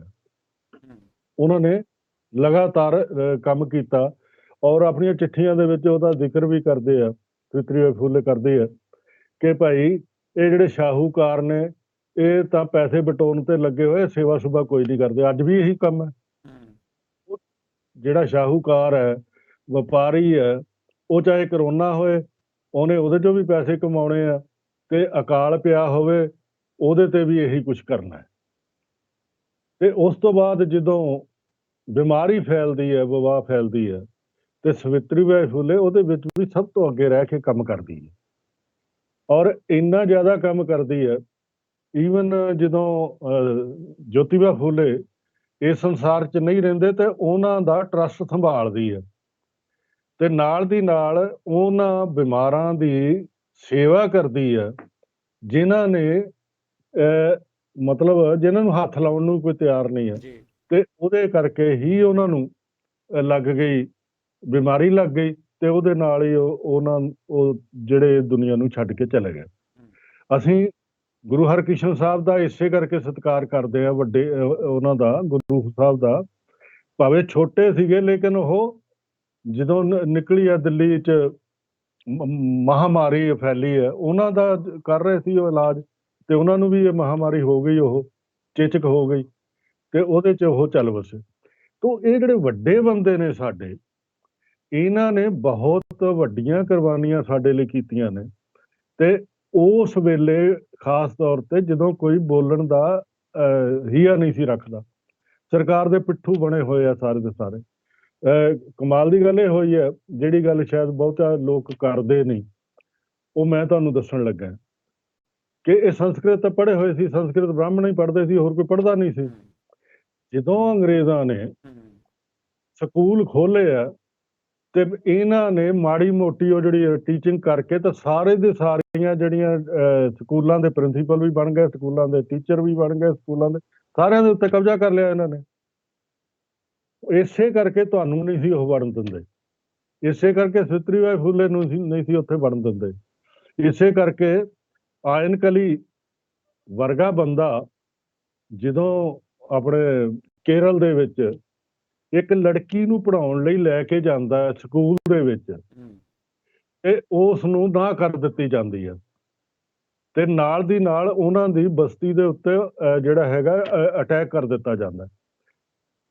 ਇਸ ਦੇ ਬਾਵਜੂਦ ਆਇਨ ਕਲੀ ਜਿਵੇਂ ਲੜਿਆ ਤੇ ਜਿਵੇਂ ਉਹਨਾਂ ਨੇ ਐਜੂਕੇਸ਼ਨ ਦੇ ਵਿੱਚ, ਸਕੂਲਾਂ ਦੇ ਵਿੱਚ, ਫਿਰ ਬਾਅਦ ਦੇ ਵਿੱਚ ਉਹ ਆਹ ਹੀ ਹੈ ਜੋ ਮਹਾਰਾਸ਼ਟਰ 'ਚ ਫੂਲੇ ਕਰ ਰਹੇ ਨੇ, ਜੋ ਆਇਨ ਕਲੀ ਹੈ ਜਿਹੜਾ ਹੈਗਾ ਕੇਰਲ 'ਚ ਕਰ ਰਿਹਾ, ਜੋ ਚੀਜ਼ਾਂ ਜਿਹੜੀਆਂ ਹੈਗੀਆਂ ਆਪਣਾ ਪੇਰੀਆਰ ਤਾਮਿਲਨਾਡੂ 'ਚ ਕਰ ਰਹੇ ਨੇ। ਤਾਮਿਲਨਾਡੂ 'ਚ ਤਾਂ ਉਹਨਾਂ ਨੇ ਇਹ ਰਿਜ਼ਰਵੇਸ਼ਨ ਦੀਆਂ ਗੱਲਾਂ ਹੁਣ ਅਸੀਂ ਕਰਦੇ ਹਾਂ, ਬਚਾਉਣ ਦੀ ਕੋਸ਼ਿਸ਼ ਕਰ ਰਹੇ ਹਾਂ। ਇਹ ਆਪਣੇ ਵੇਲੇ 'ਚ ਉਹਨਾਂ ਨੇ ਤਾਮਿਲਨਾਡੂ ਦੇ ਵਿੱਚ ਪਾਰਟੀਆਂ ਨੂੰ ਕਹਿ ਕੇ ਰਿਜ਼ਰਵੇਸ਼ਨ ਕਰਵਾ ਵੀ ਦਿੱਤੀ ਸੀ, ਤੇ 14% ਬ੍ਰਾਹਮਣਾਂ ਨੂੰ ਵੀ ਸੀ, ਜਿਹੜੀ ਗੱਲ ਕਿਸੇ ਨੂੰ ਨਹੀਂ ਪਤਾ। ਤੇ ਇਹ 47 ਤੱਕ ਚੱਲਦੀ ਰਹੀ ਹੈ। ਉਹ ਜਦੋਂ ਆ ਨਵੀਆਂ ਸਟੇਟਾਂ ਬਣ ਗਈਆਂ ਉਹ ਖਤਮ ਹੋ ਗਈ, ਫਿਰ ਆ ਨਵੀਂ ਸਾਰੀ ਜਿਹੜੀ ਹੈ ਉਹ ਆ ਗਈ ਆ। ਤੋ ਸਵਿਤਰੀ ਬਾਈ ਫੂਲੇ ਇੰਨੀ ਸਿਆਣੀ ਹੋ ਗਈ ਆਪਣੇ ਕੰਮਾਂ ਦੇ ਕਰਕੇ, ਸਾਰੇ ਉਹਨਾਂ ਨੂੰ ਸਵਿਤਰੀ ਬਾਈ ਫੂਲੇ ਐਵੇਂ ਨਹੀਂ ਇਕੱਲੇ ਤੌਰ ਤੇ ਵੀ ਉਹਨਾਂ ਨੂੰ ਯਾਦ ਕੀਤਾ ਜਾਂਦਾ, ਅਧਿਆਪਕਾਂ ਦੇ ਤੌਰ ਤੇ। ਅਧਿਆਪਕ ਤੇ ਆਪਣੇ ਜੋਤੀਬਾ ਫੂਲੇ ਵੀ ਹੈ, ਲੇਕਿਨ ਸਵਿਤਰੀ ਬਾਈ ਫੂਲੇ ਦਾ ਆਪਣਾ ਵੱਡਾ ਰੋਲ ਹੈ, ਜਿਹਦੇ ਕਰਕੇ ਉਹ ਸਾਰਾ ਕੁਝ ਕਰਨਾ ਚਾਹੁੰਦੇ। ਅਖੀਰ ਤੇ ਜੇ ਕਿੰਨਾ ਕੁ ਟਾਈਮ ਹੈ ਮੈਨੂੰ ਨਹੀਂ ਪਤਾ। ਨਹੀਂ, ਮੈਂ ਤੁਸੀਂ ਗੱਲਬਾਤ ਕਰਦੇ ਰਹੋ। ਮੈਂ ਉਹਦੇ ਵਿਚਾਲੇ ਹੀ ਇੱਕ ਥੋੜਾ ਜਿਹਾ ਸਵਾਲ ਗੱਲ ਰੱਖਣੀ ਚਾਹਾਂਗਾ। ਉਹ ਇਹ ਹੈਗਾ ਆ ਵੀ ਸਵਿਤਰੀ ਬਾਈ ਫੂਲੇ ਜੀ ਦਾ ਜਿਹੜਾ ਕੰਮ ਸੀਗਾ, ਉਹ ਉਹਨਾਂ ਨੇ ਐਜੂਕੇਸ਼ਨ ਦੇ ਵਿੱਚ ਇੰਨੀਆਂ ਦੁਸ਼ਵਾਰੀਆਂ ਦੇ ਵਿੱਚ ਇੰਨਾ ਸਾਰਾ ਕੰਮ ਕੀਤਾ, ਸਿਹਤ ਦੇ ਕੰਮ ਦੇ ਵਿੱਚ ਉਹਨਾਂ ਨੇ ਬਹੁਤ ਸਾਰਾ ਕੰਮ ਕੀਤਾ, ਲੇਕਿਨ ਸਾਡੇ ਜਿਹੜੇ ਲੋਕ ਹੈਗੇ ਨੇ, ਜਿਹਨੂੰ ਅਸਲੀ ਭਾਰਤ ਅਸੀਂ ਕਹਿੰਦੇ ਆ, ਹਾਂਜੀ, ਉਹਨਾਂ ਨੇ ਮੇਰੇ ਖਿਆਲ ਹਾਲੇ ਤੱਕ ਨਹੀਂ ਇਹਨਾਂ ਨੂੰ ਪਛਾਣਿਆ। ਇਹ ਡਾਕਟਰ ਅੰਬੇਡਕਰ ਨੇ ਇੱਕ ਗੱਲ ਕਹੀ ਸੀ, ਉਹ ਸਾਡੇ ਤੇ ਸਾਰਿਆਂ ਤੇ ਲਾਗੂ ਹੁੰਦੀ ਹੈ। ਉਹਨਾਂ ਦੇ ਵੇਲੇ ਹੀ ਹੋ ਗਈ ਸੀ ਇਹ ਗੱਲ। ਉਹ ਕਹਿੰਦੇ ਵੀ ਮੈਂ ਚਾਹੁੰਦਾ ਇਹ ਸੀ ਕਿ ਜਿਹੜੇ ਇਹ ਲਿਖੇ ਪੜ੍ਹੇ ਲਿਖੇ ਨਿਕਲਣਗੇ ਇੱਥੋਂ ਸਾਡੇ ਇਹਦੇ ਵਿੱਚੋਂ, ਸ਼ੂਦਰਾਂ ਵਿੱਚੋਂ, ਉਹ ਅੱਗੇ ਲੜਾਈ ਲੜਨਗੇ, ਪੜ੍ਹਾਈ ਕਰਨਗੇ ਤੇ ਲੋਕਾਂ ਦਾ ਉਥਾਨ ਕਰਨਗੇ। ਪਰ ਹੋਇਆ ਕੀ ਹੈ ਕਿ ਉਹ ਆਪਣੇ ਨਿੱਜ ਤੱਕ ਸੀਮਿਤ ਹੋ ਕੇ ਰਹਿ ਗਏ। ਉਹ ਨਿੱਜ ਤੱਕ ਤਾਂ ਇੰਨਾ ਸੀਮਿਤ ਹੋ ਗਿਆ ਕਿ ਅਸੀਂ ਪੋਲੀਟੀਕਲ ਪਾਰਟੀਆਂ 'ਚ ਵੀ ਉਹਨਾਂ 'ਚ ਚਲੇ ਗਏ, ਜਿਹੜੇ ਰੋਜ਼ ਸਵੇਰੇ ਸਵੇਰੇ ਆਪਣੇ ਆ ਜਿੰਨਿਆਂ ਦੀਆਂ ਅਸੀਂ ਨਾਂ ਲੈਂਦੇ, ਇਹਨਾਂ ਨੂੰ ਗਾਲਾਂ ਕੱਢਦੇ ਆ ਵੀ ਇਹਨਾਂ ਨੇ ਸਿਰ ਦੀ ਪੈਰਾਂ ਦੀ ਜੁੱਤੀ ਸਾਡੇ ਸਿਰਾਂ ਤੇ ਰੱਖੀ ਹੈ, ਰੋਜ਼ ਗਾਲਾਂ ਕੱਢਦੇ ਆ। ਔਰ ਅਸੀਂ ਉਹਨਾਂ ਦੇ ਵਿੱਚ ਜਾ ਵੜੇ।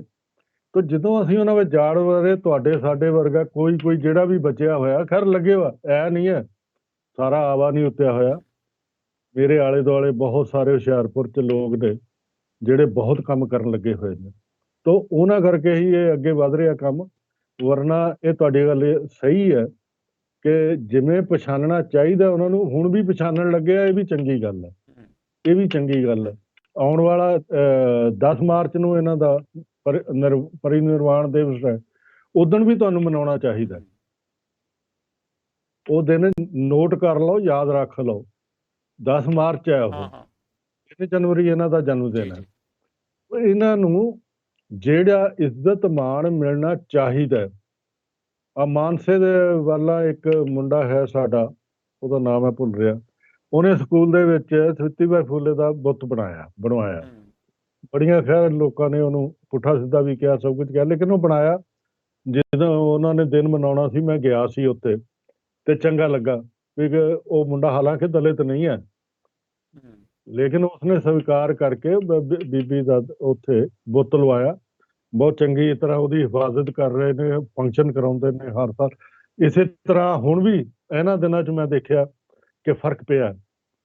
ਮਾਲਵੇ 'ਚ ਕਾਫੀ ਲੋਕਾਂ ਨੇ ਰਲ ਮਿਲ ਕੇ ਕਿਸਾਨੀ ਜਿਹੜੀਆਂ ਜਥੇਬੰਦੀਆਂ ਸੀ, ਉਹਨਾਂ ਨੇ ਵੀ ਸਾਲ ਭਰ ਜਿਹੜੀ ਕਰੋਨਾ ਦੇ ਕਾਲ ਦੇ ਵਿੱਚ ਲੜਾਈ ਲੜੀ ਕਿਸਾਨਾਂ ਨੇ ਦੂਸਰੇ ਦੇ ਉੱਤੇ, ਦਿੱਲੀ ਦੇ ਬਾਰਡਰਾਂ ਤੇ, ਉੱਥੇ ਜਿੱਥੇ ਬਾਕੀ ਸਾਰੇ ਦਿਨ ਮਨਾਏ ਉਹਨਾਂ ਨੇ, ਉੱਥੇ ਡਾਕਟਰ ਅੰਬੇਡਕਰ ਹੋਰਾਂ ਦਾ ਦਿਨ ਵੀ ਮਨਾਇਆ, ਫੂਲੇ ਹੋਰਾਂ ਦਾ ਦਿਨ ਵੀ ਮਨਾਇਆ, ਤੇ ਦੂਸਰੇ ਜਿਹੜੇ ਸੀਗੇ ਇਹਨਾਂ ਦਾ, ਸਵਿਤਰੀਬਾਈ ਫੂਲੇ ਦਾ ਵੀ ਇੱਕ ਦਿਨ ਮਨਾਇਆ। ਤੇ ਉਸ ਦਿਨ ਸਟੇਜ ਪੂਰੀ ਔਰਤਾਂ ਨੂੰ ਦਿੱਤੀ ਹੋਈ ਸੀ। ਤੋ ਇਹਨਾਂ ਚੰਗੀਆਂ ਚੀਜ਼ਾਂ ਨੂੰ ਅੰਡਰਲਾਈਨ ਕਰਨਾ ਚਾਹੀਦਾ ਸਾਨੂੰ, ਤੇ ਇਹ ਤੋਂ ਪ੍ਰਭਾਵਿਤ ਹੋ ਕੇ ਅੱਗੇ ਤੁਰਨਾ ਚਾਹੀਦਾ, ਜਿਹੜੀ ਤੁਸੀਂ ਗੱਲ ਕਰ ਰਹੇ ਹੋ। ਜੇ ਤੁਸੀਂ ਹੋਰ ਕੋਈ ਸਵਾਲ ਕਰਨਾ। ਮੈਂ ਇੱਕ ਹੋਰ ਗੱਲ ਇਹ ਕਰ ਰਿਹਾ ਸੀਗਾ ਕਿ ਜਿਹੜਾ ਇਸ ਵੇਲੇ ਆਪਾਂ ਗੱਲ ਕਰੀਏ ਕਿ ਅੰਧ ਵਿਸ਼ਵਾਸ ਅਤੇ ਭਾਰਤੀ ਸਮਾਜ, ਜਿਹਨੂੰ ਅਸੀਂ ਅਖੌਤੀ ਸੰਸਕ੍ਰਿਤੀ ਕਹਿੰਦੇ ਆ, ਉਹਨਾਂ ਵਿੱਚ ਔਰਤਾਂ ਦੀ ਜਿਹੜੀ ਸਿੱਖਿਆ ਦੀ ਸਥਿਤੀ ਹੈਗੀ ਆ ਜੀ, ਉਹ ਇਸ ਵੇਲੇ ਕਿਹੋ ਜਿਹੀ ਆ? ਦੇਖੋ, ਜੇ ਤਾਂ ਕੁਆਂਟੀਟੀ ਦੇਖਣੀ ਹੈ ਤੇ 100 ਸਾਲ ਹੋ ਗਏ ਨੇ, ਤੇ 100 ਸਾਲ ਦੇ ਵਿੱਚ ਕੁਆਂਟੀਟੀ ਤੇ ਵਧੀ ਹੈ। ਉਹ ਜਿੰਨੀ ਵੀ ਉਹਨਾਂ ਨੇ ਕੀਤੀ ਹੈ, ਦੂਜਾ ਵੀ ਕੀਤਾ ਹੈ, ਥੋੜਾ ਬਹੁਤਾ ਰੈਜ਼ਰਵੇਸ਼ਨ ਦਾ ਆਪਣਾ ਫਾਇਦਾ ਲੈ ਕੇ ਉਹ PhDਆਂ ਵੀ ਕੀਤੀਆਂ ਉਹਨਾਂ ਨੇ। ਕਨ੍ਹਈਆ ਕੁਮਾਰ ਵਰਗੇ ਤਾਂ ਹੀ ਪੈਦਾ ਹੋ ਗਏ ਯੂਨੀਵਰਸਿਟੀਆਂ 'ਚ, ਉਹ ਰੈਜ਼ਰਵੇਸ਼ਨ ਤੋਂ ਆਏ ਹੋਏ ਸੀਗੇ, ਹਨਾ। ਇਹ ਵਧਿਆ, ਬੜਾ ਕੁਛ ਹੋਇਆ, ਲੇਕਿਨ ਇਸ ਦੇ ਬਾਵਜੂਦ ਸਾਡੀ ਸਮੱਸਿਆ ਹਿੰਦੁਸਤਾਨ ਦੀ ਇਹ ਹੈ ਕਿ ਸਾਡੀ ਰਾਜ ਸੱਤਾ ਬੇਈਮਾਨ ਹੈ। ਰਾਜ ਸੱਤਾ ਜਿੰਨਾ ਚਿਰ ਇਹ ਨਾ ਕਹੇ ਕਿ ਭਾਈ ਤੁਸੀਂ ਪੜ੍ਹਨਾ ਹੈ, ਤੁਹਾਨੂੰ ਫ੍ਰੀ ਪੜ੍ਹਾਉਣਾ ਹੈ, ਜੇ +2 ਤੱਕ ਵੀ ਤੁਸੀਂ ਫ੍ਰੀ ਨਹੀਂ ਪੜ੍ਹਾ ਸਕਦੇ, ਜੇ ਬੱਚੇ ਨੂੰ ਤੁਸੀਂ ਫ੍ਰੀ ਮੈਡੀਕਲ ਜਿਹੜਾ ਅਸਿਸਟੈਂਸ ਹੈ ਉਹ ਨਹੀਂ ਦੇ ਸਕਦੇ, ਫਿਰ ਕਾਹਦੀ ਸਰਕਾਰ ਹੈ ਤੁਹਾਡੀ ਬਈ? ਗਰੀਬਾਂ ਨੂੰ ਤੁਸੀਂ ਦੇ ਨਹੀਂ ਸਕਦੇ। ਹੁਣ ਇਹਨਾਂ ਨੇ ਇੱਕ ਬਹੁਤ ਵਧੀਆ ਤਰੀਕਾ ਅਪਣਾ ਲਿਆ। ਜਦੋਂ ਇਹ ਰੌਲਾ ਪੈਂਦਾ ਸੀ ਨਾ ਵੀ ਰੈਜ਼ਰਵੇਸ਼ਨ ਖਤਮ ਕਰ ਦੇਣੀ ਹੈ, ਤਾਂ ਲੋਕਾਂ ਨੇ ਬਹੁਤ ਵਿਰੋਧ ਕੀਤਾ, ਸੁਪਰੀਮ ਕੋਰਟ ਤੱਕ ਬਦਲਣਾ ਪੈ ਗਏ, ਕਾਨੂੰਨ ਪੈ ਗਏ, ਆਪਣਾ ਪਾਰਲੀਮੈਂਟ 'ਚ ਵੀ ਕਾਨੂੰਨ ਬਦਲਣੇ ਪੈ ਗਏ, ਲੇਕਿਨ ਉਹ ਬਦਲ ਕੇ ਉਹਨਾਂ ਨੂੰ ਬਹੁਤਾ ਫਰਕ ਨਹੀਂ ਪਿਆ। ਉਹਦਾ ਕਾਰਨ ਹੈ ਕਿ ਉਹਨਾਂ ਨੇ ਸਾਰਾ ਕੁਝ ਨਿੱਜੀਕਰਨ, ਵੇਚਣ ਤੇ ਲਾਤਾ। ਮੇਰੀ ਗੱਲ ਜੇ ਸਮਝ ਰਹੇ ਹੋ? ਬਿਲਕੁਲ, ਮੇਰਾ ਇੱਕ ਤੇ ਨਿੱਜੀਕਰਨ ਦੇ ਵਿੱਚ ਤੁਹਾਡੀ ਰੈਜ਼ਰਵੇਸ਼ਨ ਖਤਮ। ਮੇਰਾ ਜਿਹੜਾ ਸਵਾਲ ਹੈ ਉਹ ਬਿਲਕੁਲ ਵੀ ਸਵਾਲ ਵੀ ਮੇਰਾ ਇਹੀ ਆ ਕਿ ਇੱਕ ਪਾਸੇ ਅਸੀਂ ਰਿਜ਼ਰਵੇਸ਼ਨ ਨੂੰ ਬਚਾਉਣ ਦੀਆਂ ਗੱਲਾਂ ਕਰ ਰਹੇ ਹਾਂ, ਲੇਕਿਨ ਰਿਜ਼ਰਵੇਸ਼ਨ ਤਾਂ ਸਰਕਾਰੀ ਪ੍ਰਬੰਧ ਦੇ ਵਿੱਚ ਰਹਿੰਦੇ ਹੋਏ ਸੀਗਾ। ਸਰਕਾਰ ਨੇ ਤਾਂ ਆਪਣਾ ਪੱਲੇ ਹੀ ਝਾੜਤਾ, ਉਹ ਤਾਂ ਕੰਪਨੀਆਂ ਨੂੰ ਦੇ ਦਿੱਤਾ। ਤੁਹਾਡੀ ਰਿਜ਼ਰਵੇਸ਼ਨ ਕਿੱਥੇ ਗਈ, ਕਿੱਥੇ ਜਾਏਗੀ? ਹਾਂ, ਨਹੀਂ ਜਾਏਗੀ, ਇਹ ਤਾਂ ਭਾਈ ਤੁਹਾਨੂੰ ਲੜਨਾ ਪੈਣਾ। ਤੇ ਜਿਹੜੀ ਐਜੂਕੇਸ਼ਨ ਹੈ ਤੇ ਮੈਡੀਕਲ ਹੈ, ਤੇ ਇਹ ਜਿਹੜੀ ਹੈ ਇਹ ਸਾਰਿਆਂ ਨੂੰ ਫ੍ਰੀ ਹੋਣੀ ਚਾਹੀਦੀ ਹੈ, ਚਾਹੇ ਸਰਕਾਰ ਦੇਵੇ ਚਾਹੇ ਦੂਜੇ ਦੇਣ, ਜਿਹੜਾ ਮਰਜ਼ੀ ਦੇ, ਸਾਨੂੰ ਨਹੀਂ ਕੋਈ ਦਿੱਕਤ ਆਈ। ਜਿੰਨਾ ਚਿਰ ਇਹ ਤੁਸੀਂ ਪੂਰੇ ਦੇਸ਼ ਦੇ ਵਿੱਚ ਬਣਾਉਂਦੇ ਨਹੀਂ, ਮੂਵਮੈਂਟ ਨਹੀਂ ਬਣਾਉਂਦੇ, ਉਨਾ ਚਿਰ ਇਹ ਨਹੀਂ ਬਚਦੀ। ਬਚਾਉਣ ਦਾ ਮਤਲਬ ਅੱਜ ਕਾਨੂੰਨ ਲਿਆ ਤਾਂ ਕੱਲ ਨੂੰ ਤੁਹਾਡੇ ਮੰਨਣਾ ਪੈ ਜਾਣਾ, ਠੀਕ ਹੈ ਨਾ। ਹੁਣ ਜਦੋਂ ਦਫ਼ਤਰਾਂ ਦੇ ਵਿੱਚ, ਜੇ ਤੁਹਾਨੂੰ ਯਾਦ ਹੈ, 2 ਸਾਲ ਮੈਨੂੰ ਹੋਏ ਦੇਖਦਿਆਂ ਨੂੰ, 1 ਅਪ੍ਰੈਲ ਸੀ ਉਦੋਂ, 2 ਸਾਲ ਦਾ ਪਹਿਲਾਂ, ਕਿ ਇਹਨਾਂ ਨੇ ਜਦੋਂ ਕਾਨੂੰਨ ਲਿਆਂਦਾ ਵੀ ਜਿਹੜੀ ਹੈਗੀ ਆ ਦਫ਼ਤਰਾਂ ਦੇ ਵਿੱਚੋਂ ਉਹ ਸਾਰੀ ਹਟਾ ਦੇਣੀ ਹੈ, ਪੂਰੇ ਦੇਸ਼ ਦੇ ਵਿੱਚ ਦਲਿਤ ਇਕੱਠੇ ਹੋ ਗਏ ਕਿ ਨਹੀਂ? ਉਹਨਾਂ ਨੇ ਬਦਲਵਾਇਆ ਕਾਨੂੰਨ। ਤੇ ਜੇ ਇਦਾਂ ਇਕੱਠੇ ਹੋ ਕੇ ਇਸ ਮਸਲੇ ਤੇ ਇਕੱਠੇ ਹੋ ਜਾਣ ਵੀ ਭਾਈ ਸਾਨੂੰ ਵੀ ਤੇ ਸਾਰਿਆਂ ਨੂੰ ਫ੍ਰੀ ਐਜੂਕੇਸ਼ਨ ਚਾਹੀਦੀ ਆ। ਇਹ ਨਹੀਂ ਹੈ ਕਿ ਹੁਣ ਅਸੀਂ ਗਰੀਬ ਆ, ਸਾਡਾ ਪਿਓ ਨਹੀਂ ਦੇ ਸਕਦਾ ਫੀਸ। ਹੁਣ ਮੈਨੂੰ ਇਹ ਦੱਸੋ, ਤੁਸੀਂ ਮੈਡੀਕਲ ਜਿਹੜਾ ਕਾਲਜ ਹੈ ਸਰਕਾਰੀ ਵੀ, ਉਹਦੇ 'ਚ 60 ਲੱਖ ਰੁਪਇਆ ਲੱਗਦਾ। ਬਿਲਕੁਲ ਨਹੀਂ ਲੱਗਦਾ। ਕਿਹੜਾ ਪਿਓ ਦਾ ਪੁੱਤ ਦੇ ਲਊ 60 ਲੱਖ ਰੁਪਇਆ? ਮੈਡੀਕਲ ਸਰਕਾਰ 'ਚ ਵੀ ਹੈ ਤੇ ਉਹਦੇ 'ਚ ਤੇ ਕਰੋੜਾਂ ਜਾਂਦਾ ਹੈ ਪ੍ਰਾਈਵੇਟਾਂ 'ਚ। ਤੋ ਐਜੂਕੇਸ਼ਨ ਤੁਹਾਡੇ ਤੋਂ ਖੋਹ ਲਈ ਅਗਲਿਆਂ ਨੇ, ਠੀਕ ਹੈ ਨਾ। ਤੇ ਦੂਸਰੀਆਂ ਜਿਹੜੀਆਂ ਚੀਜ਼ਾਂ ਨੇ ਉਹ ਖਤਮ ਕਰ ਰਹੇ ਨੇ, ਸਿਰਫ ਇੰਜੀਨੀਅਰਿੰਗ ਰੱਖ ਰਹੇ ਆ, ਸਿਰਫ IT ਰੱਖ ਰਹੇ ਨੇ, ਸਿਰਫ ਦੂਜਾ ਰੱਖ ਰਹੇ। ਮਤਲਬ ਉਹਨਾਂ ਨੂੰ ਬੰਦੇ ਨਹੀਂ ਚਾਹੀਦੇ, ਉਹਨਾਂ ਨੂੰ ਰੋਬੋਟ ਚਾਹੀਦੇ ਨੇ ਜੀ। ਠੀਕ ਹੈ। ਤੇ ਹੁਣ ਜਿੰਨੀ ਧਾੜ ਜਿਹੜੀ ਆ ਬੇਰੁਜ਼ਗਾਰਾਂ ਦੀ ਹੋਏਗੀ, ਉਹਨਾਂ ਨੂੰ ਫਾਇਦਾ ਹੁੰਦਾ ਕਿ ਉਹਨਾਂ ਨੂੰ 10 ਦੀ ਲੋੜ ਆ, 20 ਉਹਨਾਂ ਨੂੰ ਮਿਲ ਜਾਂਦੇ। ਅਗਲੇ ਕਹਿੰਦੇ ਆ 50 ਰੁਪਏ ਦਿਹਾੜੀ ਲੈਣੀ ਲੈ ਲਓ, ਨਹੀਂ ਤਾਂ ਜਾਓ ਦਬਾਓ। ਤੋ ਜੇ ਪ੍ਰਾਈਵੇਟਾਈਜੇਸ਼ਨ ਹੈ, ਸਾਨੂੰ ਕੈਨੇਡਾ ਚੰਗੀ ਲੱਗਦੀ ਹੋਊ, ਅਮਰੀਕਾ ਚੰਗੀ ਲੱਗਦੀ ਹੋਊ, ਕਿਉਂਕਿ ਉਹ ਤੁਹਾਡੇ ਜਿਹੜੀਆਂ ਕੱਟ ਕੇ ਤੁਹਾਡੇ ਟੈਕਸ ਹੀ ਕੱਟਦੇ ਆ, ਕੱਟ ਕੇ ਤੁਹਾਨੂੰ ਉਹ ਫ੍ਰੀ ਐਜੂਕੇਸ਼ਨ ਘੱਟੋ ਘੱਟ ਬੱਚਿਆਂ ਨੂੰ +2 ਤੱਕ ਦਿੰਦੇ ਆ। ਉਹ ਉਹੀ ਦੇ ਦਿਓ ਤੁਸੀਂ, ਲੇਕਿਨ ਉਹ ਵੀ ਨਹੀਂ ਦੇਣੀ। ਇਹਦਾ ਮਤਲਬ ਤੁਹਾਨੂੰ ਉਹਨਾਂ ਨੇ ਰੋਲਣਾ ਹੈ। ਆਉਣ ਵਾਲੇ ਸਮੇਂ 'ਚ ਕੱਲ ਪਰਸੋਂ ਜੇ ਤੁਸੀਂ ਦੇਖੀ ਹੋਏ, ਧਰਮ ਸੰਸਦ ਹੋਈ ਆ ਇੱਕ। ਇਹ ਧਰਮ ਸੰਸਦ ਪਹਿਲੀ ਵਾਰ ਨਹੀਂ ਹੋਈ ਹੈ, ਇਹ ਹਰ ਸਾਲ ਹੁੰਦੀ ਆ RSS ਵਾਲਿਆਂ ਦੀ। ਇਸ ਵਾਰ ਓਪਨ 'ਚ ਇਸ ਕਰਕੇ ਹੋਈ ਆ ਕਿਉਂਕਿ ਉਹ ਰਾਜ ਕਰਦੇ ਨੇ। ਇਸ ਤੋਂ ਪਹਿਲਾਂ ਇਹ ਗੁਪਤ ਹੁੰਦੀਆਂ ਸੀ, ਔਰ ਗੁਪਤ ਜਿਹੜੇ ਕਾਗਜ਼ ਇਹਨਾਂ ਦੇ ਬਾਹਰ ਆਏ ਆ, ਉਹਦੇ 'ਚ ਕੀ ਨਹੀਂ ਲਿਖਿਆ ਹੋਇਆ ਕਿ ਜਿਹੜੇ ਇਹ ਦਲਿਤ ਹੈਗੇ ਆ ਉਹਨਾਂ ਨੂੰ ਤੁਸੀਂ ਗੂੰਗੇ ਕਿਵੇਂ ਕਰਨਾ, ਇਹਨਾਂ ਨੂੰ ਤੁਸੀਂ ਡਰੱਗਸ ਤੇ ਕਿਵੇਂ ਲਾਉਣਾ ਆ, ਇਹਨਾਂ ਨੂੰ ਤੁਸੀਂ ਦੂਜੇ ਪਾਸੇ ਕਿਵੇਂ ਪਾਉਣਾ ਹੈ, ਆਪਣੇ ਲਈ ਵਰਤਣਾ ਕਿਵੇਂ ਆ। ਇਹ ਧਰਮ ਸੰਸਦ ਵਾਲੇ, ਇਹ RSS ਵਾਲੇ ਸਾਰਾ ਕੁਝ ਇਹੀ ਕਰ ਰਹੇ ਨੇ। ਇਹ ਹੁਣ ਸਾਹਮਣੇ ਕਰ ਰਹੇ ਨੇ, ਹੁਣ ਮੁਸਲਮਾਨਾਂ ਦਾ ਨਾਂ ਲੈ ਕੇ ਆ ਗਏ ਵਿੱਚ। ਲੇਕਿਨ ਉਹ ਨਿਰਾ ਮੁਸਲਮਾਨਾਂ ਦੀ ਕੁੱਟ ਨਹੀਂ ਪੈਣੀ। ਤੁਸੀਂ ਰੋਜ਼ ਦੇਖੋ ਯੂਪੀ ਦੇ ਵਿੱਚ ਦਲਿਤ ਕੁੜੀਆਂ ਜਿਹੜੀਆਂ ਉਹਨਾਂ ਦਾ ਰੇਪ ਹੋ ਰਿਹਾ 7 ਸਾਲਾਂ ਦੇ ਵਿੱਚ। ਚਾਹੇ ਮਹਾਰਾਸ਼ਟਰ ਹੈ, ਚਾਹੇ ਯੂਪੀ ਹੈ, ਚਾਹੇ ਜਿੱਥੇ ਵੀ ਹਰਿਆਣਾ ਆ, ਮੁਸਲਮਾਨਾਂ ਨੂੰ ਉੱਥੇ ਪੜ੍ਹ ਨਹੀਂ ਦਿੱਤੀ ਜਾਂਦੀ, ਨਮਾਜ਼ ਨਹੀਂ ਪੜ੍ਹਨ ਦਿੱਤੀ ਜਾਂਦੀ। ਦਲਿਤਾਂ ਨੂੰ ਜਿਵੇਂ ਕੁੱਟਿਆ ਹਰਿਆਣੇ ਆਪਣੇ ਉਹਦੇ 'ਚ ਮਹਾਰਾਸ਼ਟਰ ਦੇ ਵਿੱਚ, ਗੱਡੀ ਇਹਨਾਂ ਦੇ ਪਿੱਛੇ ਬੰਨ ਕੇ, ਤੇ ਉੱਥੇ ਸਾਰਾ ਕੁਝ ਹੋਇਆ। ਜੇ ਤੁਸੀਂ ਸਾਰੇ ਲੋਕ ਆ ਜਿਹੜੇ ਭੁੱਲ ਜਾਓ ਕਿ ਤੁਹਾਨੂੰ ਬ੍ਰਾਹਮਣ ਚੰਗੇ ਸਮਝਦੇ ਨਾ, ਕੋਈ ਨਹੀਂ ਸਮਝਦਾ ਤੁਹਾਨੂੰ ਚੰਗਾ, ਤੁਸੀਂ ਸ਼ੂਦਰ ਹੋ। ਉਹਨਾਂ ਨੇ ਮਨੂ ਸਮ੍ਰਿਤੀ, ਮੈਂ ਇੱਕ ਗੱਲ ਕਹਿਣ ਲੱਗਾ, ਵੈਸੇ ਉਹਨਾਂ ਧਿਆਨ ਨਾਲ ਸੁਣਿਆ, ਹਰ ਬ੍ਰਾਹਮਣ ਦੇ ਘਰ ਮਨੂ ਸਮ੍ਰਿਤੀ ਹੈ ਔਰ ਉਹਦਾ ਰੋਜ਼ ਪਾਠ ਕਰਦਾ ਉਹ। ਤੇ ਤੁਹਾਨੂੰ ਵੀ ਮਨੂ ਸਮ੍ਰਿਤੀ ਸਾਰਿਆਂ ਨੂੰ ਆਪਣੇ ਘਰ 'ਚ ਰੱਖਣੀ ਚਾਹੀਦੀ ਹੈ ਤੇ ਰੋਜ਼ ਪਾਠ ਕਰਨਾ ਚਾਹੀਦਾ ਹੈ ਕਿ ਤੁਹਾਡੇ ਬਾਰੇ ਕੀ ਬਕਵਾਸ ਕੀਤਾ ਹੈ ਉਹਦੇ 'ਚ। ਵੈਸੇ ਪ੍ਰੋਫੈਸਰ ਸਾਹਿਬ, ਓਕੇ, ਜਿਹੜਾ ਮਨੂ ਸਮ੍ਰਿਤੀ ਦਾ ਮਾਮਲਾ ਹੈਗਾ, ਉਹ ਇਦਾਂ ਲੈ ਲਈਏ ਵੀ ਬਹੁਤ ਹੀ ਸੰਗੀਨ ਕਿਸਮ ਦੀ ਜਿਹੜੀ ਵਰਡਿੰਗ ਹੈਗੀ ਉਹਦੇ ਵਿੱਚ ਹੈਗੀ ਆ। ਲੇਕਿਨ ਅਸੀਂ ਜੇਕਰ ਬਾਕੀ ਧਰਮਾਂ ਨੂੰ ਵੀ, ਕਿਉਂਕਿ ਉਹ ਮਾਡਰਨ ਹੈਗੇ ਆ, ਉਹਨਾਂ ਨੂੰ ਵੀ ਦੇਖ ਲਈਏ ਤੇ ਉਹਦੇ ਵਿੱਚ ਵੀ ਕੋਈ ਇਦਾਂ ਦਾ ਨਹੀਂ ਹੈਗਾ ਵੀ ਉਹਦੇ ਵਿੱਚ ਸਾਰੀ ਮਨੁੱਖਤਾ ਦੀ ਗੱਲ ਕੀਤੀ ਗਈ ਹੋਵੇ। ਉਹਨਾਂ ਵਿੱਚ ਵੀ ਅਜਿਹਾ ਕੁਛ ਹੀ ਹੈਗਾ, ਕਿਸੇ 'ਚ ਘਾਟਾ, ਕਿਸੇ 'ਚ ਵਾਧਾ। ਨਹੀਂ, ਮੈਂ ਇਹ ਗੱਲ ਕਹਿਣਾ, ਉਹ ਤੁਸੀਂ ਹੁਣ ਠੀਕ ਆ ਗਏ, ਜਿੱਥੇ ਤੁਸੀਂ ਆਉਣਾ ਚਾਹੁੰਦੇ ਮੈਂ ਉੱਥੇ ਆ ਜਾਣਾ। ਲੇਕਿਨ ਉਹਨਾਂ ਨੇ ਵੀ ਇਹਨਾਂ ਤੋਂ ਹੀ ਲਿਆ ਹੈ ਪਿਓ ਦੇ ਪੁੱਤਾਂ ਨੂੰ। ਜਿਹਨਾਂ ਤੁਸੀਂ ਮਾਡਰਨ ਧਰਮ ਸੋ ਕਾਲਡ ਕਹਿੰਦੇ ਹੋ ਨਾ, ਉਹਨਾਂ ਨੇ ਰੱਬ ਦਾ ਸੰਕਲਪ ਵੀ ਉੱਥੋਂ ਲਿਆ, ਆਤਮਾ ਦਾ ਸੰਕਲਪ ਵੀ ਉੱਥੋਂ ਲਿਆ, ਜਾਤ ਪਾਤ ਵੀ ਉੱਥੋਂ ਲਈ ਹੈ, ਤੇ ਸਾਰਾ ਕੁਝ ਤਾਂ ਉੱਥੋਂ ਲਿਆ ਉਹਨਾਂ ਨੇ। ਮਤਲਬ ਇਹ ਤਾਂ ਜਦੋਂ 20ਵੀਂ ਸਦੀ ਦੇ ਵਿੱਚ ਤੁਹਾਡੀਆਂ ਲਹਿਰਾਂ ਚੱਲੀਆਂ, ਅਕਾਲੀ ਲਹਿਰ ਚੱਲੀ, ਦੂਜੀ ਲਹਿਰ ਚੱਲੀ, ਤਾਂ ਮੁੜ ਕੇ ਇਹ ਜਿਹੜੇ ਹੈਗੇ ਆ ਦਰਬਾਰ ਸਾਹਿਬ ਦੇ ਚਾਰੇ ਦਰਵਾਜ਼ਿਆਂ ਦੇ ਅੰਦਰ ਵੜਨ ਲੱਗੇ, ਨਹੀਂ ਤਾਂ 5ਵੇਂ ਪੌੜੇ ਤੇ ਨਹੀਂ ਸੀ ਜਾਣ ਦਿੰਦੇ। ਤੁਸੀਂ ਜਿਹੜੀ ਗੱਲ ਕਹਿੰਦੇ, ਮੈਂ ਉੱਥੇ ਆ ਰਿਹਾ, 5ਵੀਂ ਪੌੜੀ ਤੱਕ ਨਹੀਂ ਸੀ ਜਾਣ ਦਿੱਤਾ ਜਾਂਦਾ ਉਹਨਾਂ ਨੂੰ। ਤੇ ਇਹ ਬਾਅਦ ਦੇ ਵਿੱਚ ਜਿਹੜੇ ਹੈਗੇ ਆ ਦਲਿਤਾਂ ਨੇ ਵੀ, ਤੇ ਪਲੱਸ ਜਿਹੜੇ ਸਿੱਖ ਸੀ ਉਸ ਵੇਲੇ ਦੇ ਸੁਧਾਰਵਾਦੀ ਸੀ, ਉਹ ਫਿਰ ਧੱਕੇ ਨਾਲ ਇਹਨਾਂ ਨੂੰ ਅੰਦਰ ਚੌਥੇ ਆਪਣੇ ਦਰਬਾਰ ਸਾਹਿਬ ਦੇ ਅੰਦਰ ਲੈ ਕੇ ਗਏ। ਕੜਾਹ ਪ੍ਰਸ਼ਾਦ ਦੀ ਤੇਗ ਦੀ ਅਰਦਾਸ ਨਹੀਂ ਸੀ ਕੀਤੀ ਜਾਂਦੀ ਇਹਨਾਂ ਦੀ। ਮਤਲਬ ਇਹ ਗੱਲਾਂ ਸਾਰੀਆਂ ਪਤਾ ਹੋਣੀਆਂ ਚਾਹੀਦੀਆਂ ਨਾ ਹਾਂ ਸਾਨੂੰ। ਬਿਲਕੁਲ।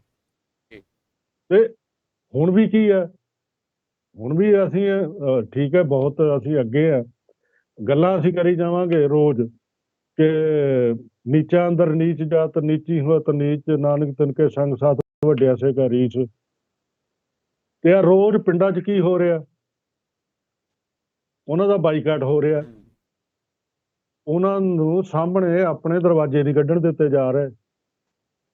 ਯੂਪੀ 'ਚ ਕੀ ਹੋ ਰਿਹਾ, ਘੋੜੀ ਤੇ ਨਹੀਂ ਚੜ੍ਹਨ ਦਿੱਤਾ ਜਾ ਰਿਹਾ ਉਹਨਾਂ ਨੂੰ ਘੋੜੀ ਤੇ ਨਹੀਂ ਚੜ੍ਹਨ ਦਿੱਤਾ ਜਾਂਦਾ। ਨਵੇਂ ਕੱਪੜੇ ਨਹੀਂ ਪਾਉਣ ਦਿੱਤੇ ਜਾਂਦੇ। ਤੁਹਾਡੇ ਮੰਦਿਰਾਂ ਦੇ ਵਿੱਚ ਜਿਹੜੀਆਂ ਔਰਤਾਂ ਜਾਂ ਸ਼ੂਦਰ ਉਹ ਅੰਦਰ ਨਹੀਂ ਵੜ ਸਕਦੇ, ਅੱਜ ਵੀ ਹੈਗੇ ਆ, ਜਦ ਕਿ ਤੁਹਾਡੇ ਸੰਵਿਧਾਨ 'ਚ ਲਿਖਿਆ ਵੀ ਕੋਈ ਰੋਕ ਟੋਕ ਨਹੀਂ ਹੋਣੀ ਚਾਹੀਦੀ। ਦਰਬਾਰ ਸਾਹਿਬ ਦੇ ਵਿੱਚ ਸਵੇਰ ਵੇਲੇ ਜਦੋਂ ਪਾਲਕੀ ਸਾਹਿਬ ਨਿਕਲਦੀ ਹੈ ਤੇ ਕਿਸੇ ਵੀ ਔਰਤ ਨੂੰ ਹੱਥ ਲਾਉਣ ਦੀ ਇਜਾਜ਼ਤ ਨਹੀਂ ਹੈ ਉੱਥੇ। ਜੇ ਕੋਈ ਆਈ ਹੈ, ਅਮਰੀਕਾ ਦੀ ਕੋਈ ਲੇਡੀ ਆਈ ਹੈ, ਉਹਨੂੰ ਧੱਕੇ ਮਾਰ ਕੇ ਅਗਲੇ ਨੇ ਬਾਹਰ ਕੱਢਤਾ। ਦਰਬਾਰ ਸਾਹਿਬ ਦੇ ਅੰਦਰ ਔਰਤ ਜਿਹੜੀ ਹੈਗੀ ਆ ਉਹ ਕੀਰਤਨੀਆਂ ਨਹੀਂ ਹੋ ਸਕਦੀ। ਠੀਕ ਹੈ ਨਾ। ਉਹ ਇਹ ਗੱਲਾਂ ਜਿਹੜੀਆਂ ਧਰਮ ਜਿਹੜੇ ਹੈਗੇ ਆ ਨਾ, ਧਰਮ ਇੱਕ ਵੇਲੇ 'ਚ ਜਾ ਕੇ ਕੱਟੜ ਹੋ ਜਾਂਦੇ ਆ ਔਰ ਫਿਰ ਇਹ ਪੁੱਠੇ ਪਾਸੇ ਨੂੰ ਤੁਰ ਪੈਂਦੇ ਨੇ। ਬਿਲਕੁਲ ਉਹੀ ਜਿਹੜੀ ਜਾਤ ਪਾਤ ਤਾਂ ਕਦੇ ਖਤਮ ਹੋਈ, ਜਿਹਨੂੰ ਅਸੀਂ ਆਰਗੇਨਾਈਜ਼ਡ ਰਿਲੀਜਨ ਕਹਿੰਦੇ ਆ, ਉਹ ਸਾਰੇ ਲਗਭਗ ਉਹੀ ਕੁਝ ਕਰਦੇ ਆ। ਉਹ ਅਖੀਰ ਤੇ ਉਹਨਾਂ ਨੇ ਉੱਥੇ ਨਹੀਂ, ਉਹ ਤਾਂ ਆ, ਮੈਂ ਇਹ ਗੱਲ ਕਰਦਾ ਕਿ ਉਹ ਸਾਰਿਆਂ ਦਾ ਸਾਰਾ ਪਿਛੋਕੜ ਜਿਹੜਾ ਉਹ ਮਨੂਵਾਦ ਹੈ। ਇਹੋ ਹੀ ਆਏ ਨੇ ਇਹ ਕਿਹੜਾ ਨਵੇਂ ਆ ਗਏ। ਸਿੱਖ ਤੇ 17ਵੀਂ 18ਵੀਂ ਸਦੀ 'ਚ ਆਇਆ। ਗੁਰੂ ਨਾਨਕ ਸਾਹਿਬ ਨੇ ਜਿਹੜਾ ਚਲਾਇਆ ਪੰਥ, ਉਹਦੇ ਵਿੱਚ ਬਹੁਤ ਸਾਰਾ ਠੀਕ ਰਿਹਾ ਉਹ ਕੰਮ। ਲੇਕਿਨ ਹੁਣ ਆਪਾਂ ਕਿੱਥੇ ਪਹੁੰਚ ਗਏ ਹਾਂ, ਹਨਾ। ਉਹ ਇਹ ਸਹੀ ਗੱਲ ਹੈ ਤੁਹਾਡੀ। ਤੋ ਅਖੀਰ ਤੇ ਜੇ ਮੈਨੂੰ ਇਜਾਜ਼ਤ ਦਿਓ ਤਾਂ ਮੈਂ ਸਵਿਤਰੀ ਬਾਈ ਫੂਲੇ ਤੇ ਫੇਰ ਮੁੜ ਕੇ ਆਉਣਾ ਚਾਹਾਂਗਾ। ਗੱਲਾਂ ਅਸੀਂ ਅਸਲ ਵਿੱਚ ਲਾਸਟ ਵਾਲੀਆਂ ਕੁਝ ਪਹਿਲਾਂ ਕਰ ਗਏ, ਕੋਈ ਗੱਲ ਨਹੀਂ। ਗੱਲਾਂ ਬਾਤਾਂ 'ਚ ਹੁੰਦਾ ਇਸ ਤਰ੍ਹਾਂ, ਜਦੋਂ ਗੱਲਬਾਤ ਖੁੱਲੀ ਚੱਲ ਰਹੀ ਹੋਵੇ ਉਸਦਾ। ਤੇ ਉਹਨਾਂ ਨੇ ਜਿਹੜੀਆਂ ਕਿਤਾਬਾਂ ਲਿਖੀਆਂ, ਮੈਂ ਉਹਦੇ ਤੇ ਜ਼ਰੂਰ ਜ਼ੋਰ ਦਿੰਦਾ ਹੁੰਦਾ। ਮੈਂ ਤੁਹਾਨੂੰ ਇੱਕ ਗੱਲ ਹਮੇਸ਼ਾ ਹੀ ਕਹਿੰਦਾ ਕਿ ਜੇ ਡਾਕਟਰ ਅੰਬੇਡਕਰ ਨੂੰ ਸਮਝਣਾ ਤੇ ਉਹਦੀ ਲਿਖਤ ਨੂੰ ਪੜ੍ਹੋ। 20 ਵਾਲੀਅਮ ਹੈ ਛਪੇ ਹੋਏ। 20 ਵਾਲੀਅਮ ਦਾ ਮਤਲਬ ਸਮਝਦੇ ਹੋ ਤੁਸੀਂ? ਉਹ ਤਾਂ 40 ਹੈ, ਲੇਕਿਨ ਮਹਾਰਾਸ਼ਟਰ ਵਾਲਿਆਂ ਨੇ 20 ਛਾਪੇ ਹੋਏ ਨੇ। ਤੇ ਉਹਦੇ ਵਿੱਚ ਹਿੰਦੂ ਧਰਮ ਕੀ ਹੈ, ਉਹ ਈਵਨ ਜਿਹੜੀ ਤੁਹਾਡੀਆਂ ਆਹ ਸਿਮਰਤੀਆਂ ਕੀ ਹੈ, ਸ਼ਾਸਤਰ ਕੀ ਹੈ, ਦੂਜੇ ਕੀ ਹੈ, ਤੁਹਾਡੀ ਇੰਡੀਵਿਜੂਅਲਿਟੀ ਕੀ ਹੈ, ਤੁਹਾਡਾ ਡੈਮੋਕ੍ਰੇਸੀ ਕੀ ਹੈ, ਡੈਮੋਕ੍ਰੇਸੀ ਨੂੰ ਤੁਸੀਂ ਬਚਾਉਣਾ ਕਿਵੇਂ। ਧਰਮ ਦੇ ਵਿੱਚ ਵੀ ਜੇ ਭਾਈਚਾਰਾ, ਸੁਤੰਤਰਤਾ ਤੇ ਉਹ ਦੂਸਰਾ ਹੈ ਨਹੀਂ, ਤੇ ਫਿਰ ਤੁਹਾਡਾ ਧਰਮ ਵੀ ਫਾਲਤੂ ਹੈ। ਇਹ ਡਾਕਟਰ ਅੰਬੇਡਕਰ ਕਹਿ ਰਹੇ ਨੇ, ਹਨਾ। ਜੇ ਤੁਸੀਂ ਉਹਨਾਂ ਨੂੰ ਪੜ੍ਹਨਾ ਨਹੀਂ, ਹਨਾ, ਤਾਂ ਫਿਰ ਜਿਹੜਾ ਬੰਦਾ ਹੁਣ ਭਗਤ ਸਿੰਘ ਹੈ, ਭਗਤ ਸਿੰਘ ਨੂੰ RSS ਵਾਲੇ ਕਿਉਂ ਨਹੀਂ, ਹਾਲਾਂਕਿ ਪੂਰੀ ਕੋਸ਼ਿਸ਼ ਕੀਤੀ ਉਹਨੂੰ, ਹਾਸੇ ਦੀ ਗੱਲ ਵੈਸੇ ਦੱਸਦਾ ਇਹ ਕਿ ਰੋਹਤਕ ਦੇ ਵਿੱਚ ਇੱਕ ਭਗਤ ਸਿੰਘ ਦਾ ਬੁੱਤ ਹੈ, ਉਹਨੂੰ ਉਹਨਾਂ ਨੇ ਡੰਡਾ ਫੜਾਇਆ ਤੇ ਨਾਲ ਉਹਨੂੰ ਨਿੱਕਰ ਪਵਾਈ ਹੋਈ ਹੈ। ਅੱਛਾ, ਹਾਂਜੀ, ਨਿੱਕਰ ਵੀ ਪਵਾ ਲਈ, ਹੈਟ ਵੀ ਪਵਾ ਲਿਆ, ਸਭ ਕੁਝ ਪਵਾ ਲਿਆ, ਪਰ ਭਗਤ ਸਿੰਘ ਉਹਨਾਂ ਦੇ ਕਿਉਂ ਨਹੀਂ ਇਹ ਪਚਦਾ? ਕਿਉਂਕਿ ਉਹਦੇ ਵਿਚਾਰ ਬੜੇ ਸਖਤ ਨੇ। ਦਲਿਤਾਂ ਬਾਰੇ ਤੁਸੀਂ ਉਹਨਾਂ ਦਾ ਨਾ, ਭਗਤ ਸਿੰਘ ਦਾ ਇੱਕ ਲੇਖ ਪੜ੍ਹੋ, ਅਛੂਤ ਦਾ ਸਵਾਲ, ਇੱਕ ਆਰਟੀਕਲ ਹੈ, ਉਹ 'ਚ 2 ਗੱਲਾਂ ਕਮਾਲ ਦੀਆਂ ਕੀਤੀਆਂ। ਹੁਣ ਦੇਖੋ, ਇਹ ਜਿਹੜੇ ਸੁਧਾਰਕ ਸੀਗੇ ਸੋ ਕਾਲਡੇ, ਕਹਿੰਦੇ ਸੀ ਵੀ ਤੁਸੀਂ ਦਲਿਤਾਂ ਨੂੰ, ਆਰੀਆ ਸਮਾਜੀ ਦੂਜੇ ਤੀਜੇ, ਸ਼ੁੱਧੀਕਰਨ ਇਹਨਾਂ ਦਾ ਕਰਕੇ ਫਿਰ ਆਪਣੇ ਧਰਮ 'ਚ ਸ਼ਾਮਿਲ ਕਰੋ। ਭਗਤ ਸਿੰਘ ਕਹਿੰਦਾ ਪਹਿਲਾਂ ਤੁਸੀਂ ਇਹਨਾਂ ਤੋਂ ਮੰਗੋ ਮਾਫੀ, ਪਿਓ ਦੇ ਪੁੱਤੋ, ਹਜ਼ਾਰਾਂ ਸਾਲ ਤੁਸੀਂ ਇਹਨਾਂ ਦੇ ਉੱਤੇ ਕੀਤਾ ਹੈ, ਜੁਰਮ ਕੀਤੇ ਆ। ਮਾਫੀ ਮੰਗ ਕੇ ਫਿਰ ਕਹੋ ਕੋਈ ਸ਼ੁੱਧੀ, ਕੋਈ ਕੁਛ ਨਹੀਂ, ਭਰਾ ਵਾਂਗ ਆਪਣੇ ਕੋਲ ਬਿਠਾ ਲਓ, ਰੋਟੀਆਂ ਪਾਣੀਆਂ ਖਾਓ, ਉਹਨਾਂ ਨਾਲ ਕੰਮ ਕਰੋ ਤੇ ਏਦਾਂ ਨਾਲ ਮਿਲਾਓ ਉਹਨਾਂ ਨੂੰ। ਤੇ ਤੁਹਾਡਾ ਤਾਂ ਹਾਲ ਇਹ ਹੈ, ਉਹ ਉਸੇ ਲੇਖ ਦੇ ਵਿੱਚ ਛੋਟੇ ਜਿਹੇ ਚ ਕਹਿੰਦਾ ਵੀ ਕੁੱਤਾ ਜਿਹੜਾ ਤੁਸੀਂ ਉਹ ਗੋਦੀ 'ਚ ਲੈ ਕੇ ਉਹਦੇ ਨਾਲ ਤਾਂ ਰੋਟੀ ਖਾ ਸਕਦੇ ਹੋ ਤੁਸੀਂ, ਤੇ ਬੰਦੇ ਨਾਲ ਬੈਠ ਕੇ ਨਾਲੇ ਰੋਟੀ ਨਹੀਂ ਖਾ ਸਕਦੇ।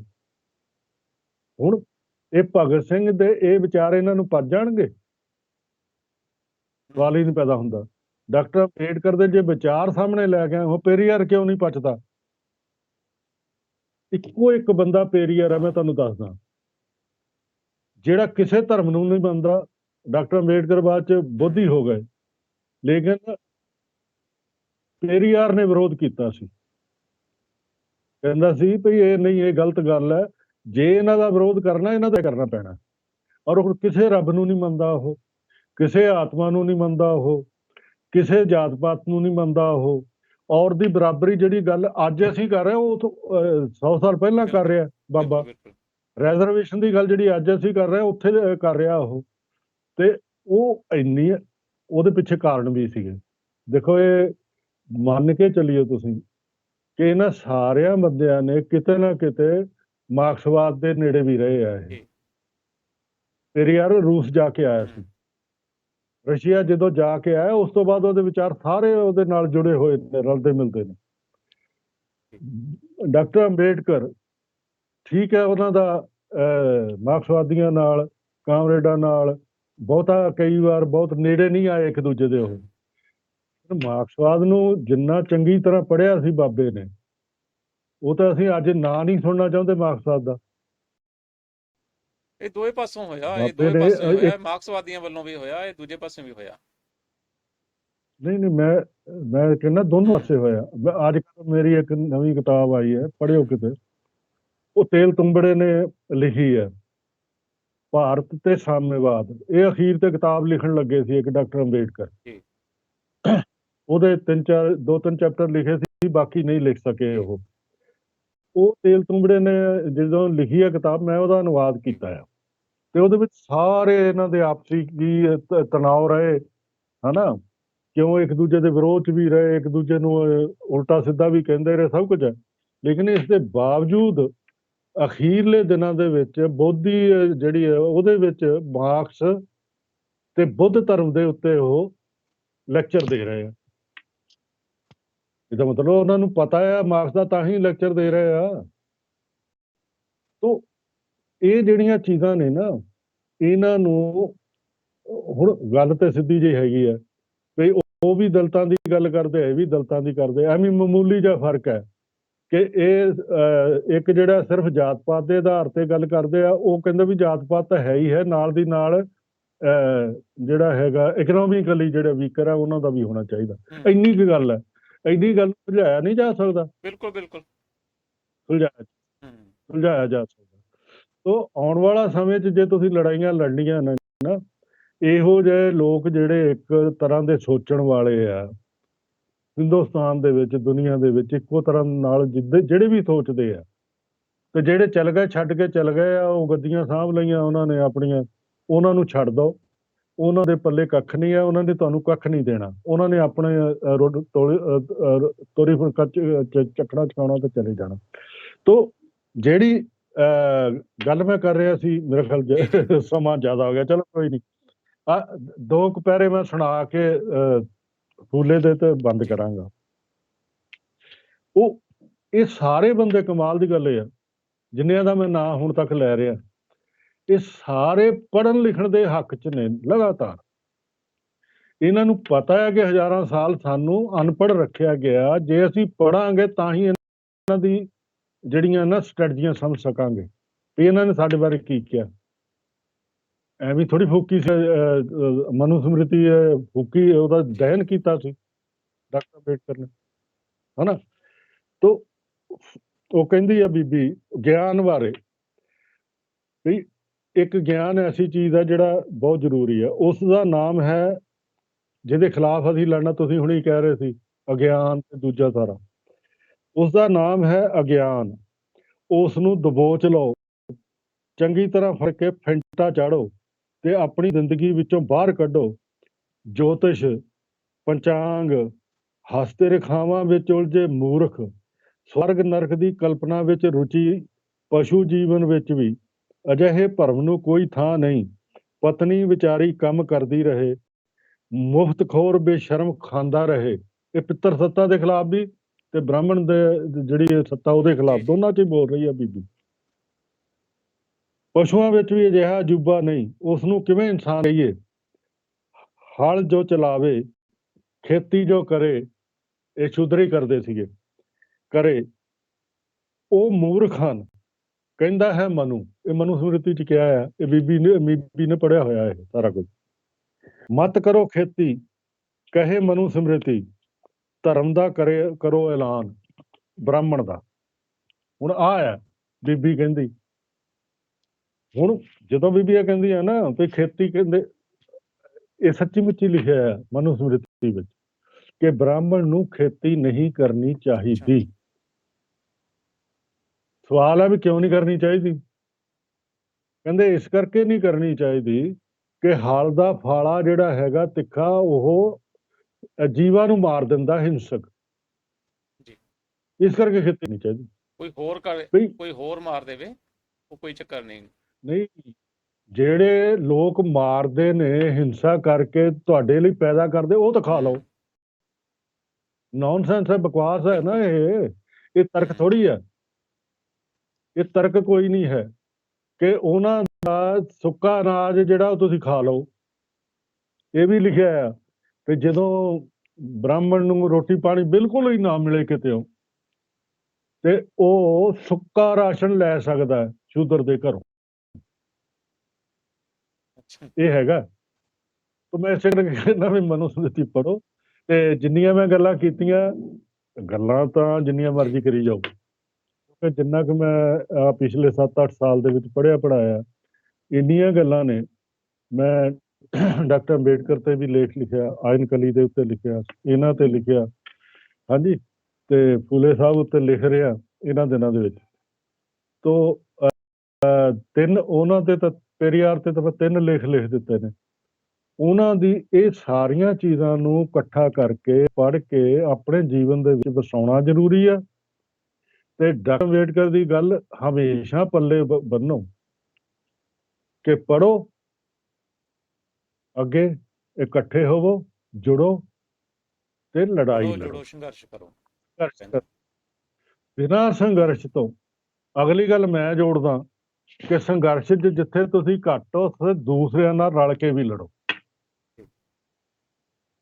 ਇਹ ਮੈਂ ਆਪਣੇ ਕੋਲ ਜੋੜ ਰਿਹਾ ਉਹਦੇ 'ਚ।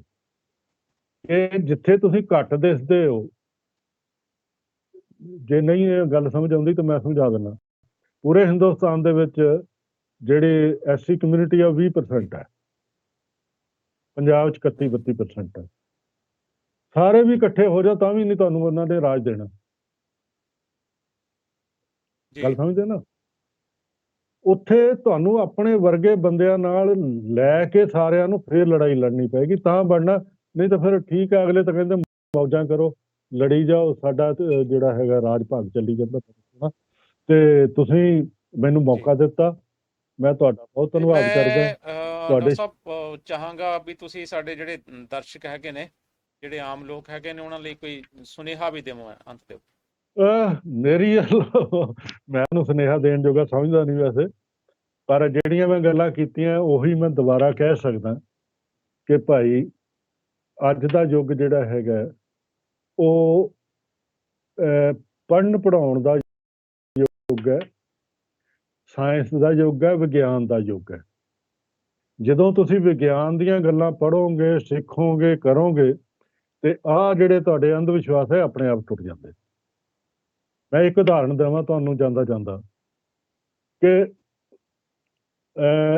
ਇਹ ਜਿਹੜੇ ਦਿਨ ਹੈ ਮੇਰੇ ਲਈ, ਸਾਇੰਸ ਇਹ ਕਹਿੰਦੀ ਹੈ ਕਿ ਭਾਈ ਸੂਰਜ ਜਿਹੜਾ ਹੈਗਾ ਉਹਦੇ ਦੁਆਲੇ ਧਰਤੀ ਘੁੰਮਦੀ ਆ, ਠੀਕ ਹੈ ਜੀ। ਸਾਲ ਬਣਦਾ ਆ, ਆਪਣੇ ਦੁਆਲੇ ਘੁੰਮਦੀ ਆ, ਦਿਨ ਬਣਦੇ ਆ। ਜੇ ਉਹਦੇ ਦੁਆਲੇ ਘੁੰਮਣ ਨਾਲ ਹੀ ਦਿਨ ਬਣਦੇ ਆ ਤਾਂ ਫਿਰ ਮੇਰੇ ਲਈ ਸੋਮਵਾਰ ਕੀ, ਮੰਗਲ ਕੀ, ਬੁੱਧ ਕੀ, ਵੀਰ ਕੀ, ਬ੍ਰਾਹਮਣਾਂ ਲਈ ਹੋਣਗੇ, ਮੇਰੇ ਲਈ ਕੀ ਹੈ? ਕੁਛ ਵੀ ਨਹੀਂ। ਵਿਗਿਆਨ ਜੇ ਪੜ੍ਹੋਗੇ ਨਾ ਤਾਂ ਫਿਰ ਇਹ ਬਕਵਾਸ ਤੋਂ ਤੁਸੀਂ ਛੁਟਕਾਰਾ ਆਰਾਮ ਨਾਲ ਪਾ ਜਾਂਦੇ ਹੋ। ਤੇ ਅੱਜ ਤਾਈਂ ਮੈਂ ਕਦੇ ਨਹੀਂ ਇਹ ਸੋਚਿਆ ਵੀ ਇਸ ਦਿਨ ਮੈਂ ਸਿਰ ਨਹੀਂ ਨਹਾਉਣਾ, ਇਸ ਦਿਨ ਮੇਰੇ ਕੱਪੜੇ ਨਹੀਂ ਧੋ ਹੋਣੇ। ਜਿਸ ਦਿਨ ਫਰੀ ਆ ਉਸ ਦਿਨ ਖਾ ਪੀ ਲਈਦਾ, ਤੇ ਨਾ ਖਾਣ ਪੀਣ ਤੇ ਅਸੀਂ ਆਪਣੇ ਆਪ ਦੇ ਉੱਤੇ ਪਾਬੰਦੀਆਂ ਕੋਈ ਲਾਈਆਂ। ਇਹ ਤਾਂ ਬ੍ਰਾਹਮਣਾਂ ਨੇ ਆਪਣੇ ਹਿਸਾਬ ਨਾਲ ਲਾਈਆਂ ਹੋਈਆਂ ਨੇ, ਅਸੀਂ ਕਿਉਂ ਉਹਦੇ ਤੇ ਪਿੱਛੇ ਤੁਰੀਏ? ਖਾਣ ਪੀਣ ਦੀ ਚੀਜ਼ ਹੈ, ਵੀ ਤੁਸੀਂ ਆਹ ਨਹੀਂ ਖਾਣਾ, ਆਹ ਖਾਣਾ, ਇਹ ਹੂ ਆਰ ਦੇ, ਉਹ ਕੌਣ ਨੇ ਸਾਡੇ ਤੇ ਪਾਬੰਦੀਆਂ ਲਾਉਣ ਵਾਲੇ? ਤੇ ਜਦੋਂ ਤੁਸੀਂ ਵਿਗਿਆਨਕ ਸੋਚਾਂ ਸੋਚੋਗੇ ਤੇ ਇਹਨਾਂ ਸਾਰੀਆਂ ਚੀਜ਼ਾਂ ਤੋਂ ਜਿਹੜੇ ਤੁਹਾਡੇ ਰੋਜ਼ ਜਿਹੜੇ ਅੰਧ ਵਿਸ਼ਵਾਸ ਤੁਹਾਡੇ ਸਾਹਮਣੇ ਖੜਦੇ, ਕਿਤੇ ਨਹੀਂ ਖੜਨਗੇ, ਜਿਹਨੂੰ ਤੁਸੀਂ ਤਾਂ ਆਪ ਤਰਕਸ਼ੀਲਤਾ ਨਾਲ ਜੁੜੇ ਹੋਏ ਹੋ। ਇਸ ਕਰਕੇ ਮੈਨੂੰ ਜ਼ਿਆਦਾ ਦੱਸਣ ਦੀ ਲੋੜ ਨਹੀਂ ਹੈ, ਪਰ ਮੈਂ ਤਰਕਸ਼ੀਲਾਂ ਨੂੰ ਵੀ ਕਹਿੰਦਾ ਹੁੰਦਾ ਕਿ ਤਰਕਸ਼ੀਲ ਵੀ ਇੱਕ ਹੱਦ ਤੇ ਜਾ ਕੇ ਨਾ ਅਤਰਕਸ਼ੀਲ ਹੋ ਜਾਂਦਾ। ਇਹ ਮੈਂ ਜੇ ਕਹੋਗੇ ਸਮਝਾ ਦਾਂਗਾ ਫੇਰ ਕਿਤੇ। ਨਹੀਂ, ਜਿਹੜੀ ਤੁਸੀਂ ਤਰਕਸ਼ੀਲਤਾ ਦੀ ਗੱਲ ਕਰ ਰਹੇ ਹੋ, ਜਾ ਕੇ ਅਤਰਕਸ਼ੀਲ ਹੋ ਜਾਂਦਾ ਹੈ, ਜੀ, ਤੇ ਉਹਨੂੰ ਵੀ ਵਿਗਿਆਨਕ ਹੋਣਾ ਚਾਹੀਦਾ। ਤਰਕਸ਼ੀਲ ਹੁੰਦਾ ਹੀ ਵਿਗਿਆਨਕ ਆ, ਉਹ ਬਣਦਾ ਹੀ ਤਾਂ ਤਰਕਸ਼ੀਲ ਆ। ਤਾਂ ਹੀ ਤਰਕਸ਼ੀਲ, ਅਸਲੀ ਤਰਕਸ਼ੀਲ ਤਾਂ ਬਣਨਾ ਜੇ ਉਹ ਵਿਗਿਆਨ ਨੂੰ ਰੋਜ਼ਾਨਾ ਜ਼ਿੰਦਗੀ ਦੇ ਵਿੱਚ ਚਲਾਉਂਦਾ।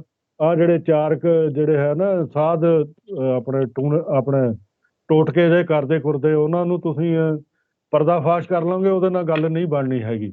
ਉਹ ਨਵੇਂ ਕੱਢ ਲੈਂਦੇ ਨੇ ਬਥੇਰੇ, ਉਹ ਤਾਂ ਰੋਜ਼ ਇਹੀ ਕੰਮ ਕਰਦੇ ਨੇ। ਤਾਂ ਵਿਗਿਆਨ ਜੇ ਤੁਸੀਂ ਪੜ੍ਹ ਲਓਗੇ ਤਾਂ ਅਗਲੇ ਦਿਨ ਜਦੋਂ ਨਵਾਂ ਕੱਢਣਾ ਉਹਨੇ ਉਸ ਲਈ ਸੋਚ ਲੈਂਦਾ ਬੰਦਾ ਵੀ ਇਹ ਕਿੱਦਾਂ ਹੋਇਆ। ਇੱਕ ਦਿਨ ਆਇਆ ਜੀ ਵੀ ਨਲਕੇ ਤੇ ਪਾਣੀ ਆਉਣ ਲੱਗ ਪਿਆ, ਆਪਣੇ ਆਪ ਵਗਣ ਲੱਗ ਪਿਆ। ਚਲੋ ਹੁਣ ਮੇਰੇ ਦਿਮਾਗ 'ਚ ਆ ਗਿਆ ਵੀ ਇਹ ਜ਼ਰੂਰ ਕੋਈ ਨਾ ਕੋਈ ਨੇੜੇ ਪਾਣੀ ਹੈ ਜਿਹੜਾ ਉੱਚਾ ਆ, ਉੱਚਾ ਪਾਣੀ ਹੋਣ ਕਰਕੇ ਤੇ ਉਹਦੇ ਵਿੱਚ ਆ ਰਿਹਾ ਪਾਣੀ। ਉਹੀ ਗੱਲ ਹੋਈ, ਉਹ ਨੇੜੇ ਸੀਗੀ ਨਹਿਰ, ਨਹਿਰ ਤੋਂ ਆਪਣਾ ਉਹ ਚੱਕੀ ਜਾਂਦਾ ਸੀ ਆਪੇ ਹੀ। ਹੁਣ ਇਹ ਤੁਹਾਡਾ ਸਾਇੰਟੀਫਿਕ ਮਾਈਂਡ ਹੈ ਜਿਹੜਾ ਬਣਾਉਣਾ ਜ਼ਰੂਰੀ ਹੈ।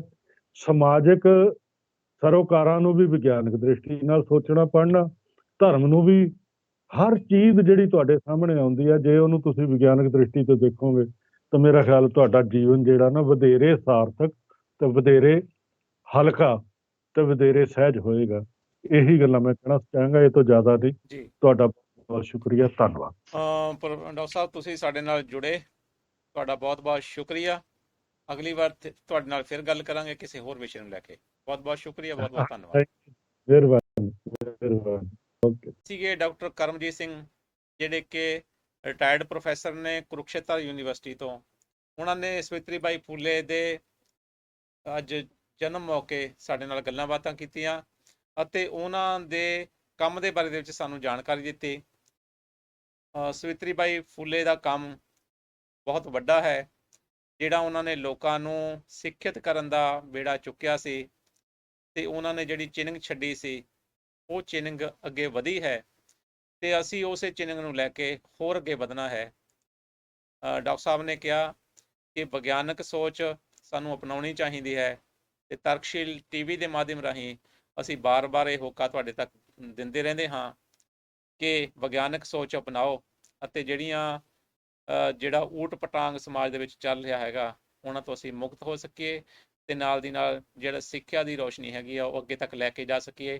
ਤੁਸੀਂ ਸਾਡੇ ਨਾਲ ਇਸ ਨੂੰ ਲੈ ਕੇ ਬਣੇ ਰਹੇ, ਤੁਹਾਡਾ ਬਹੁਤ ਬਹੁਤ ਸ਼ੁਕਰੀਆ। ਫਿਰ ਮਿਲਾਂਗੇ ਕਿਸੇ ਨਵੇਂ ਵਿਸ਼ੇ ਤਹਿਤ।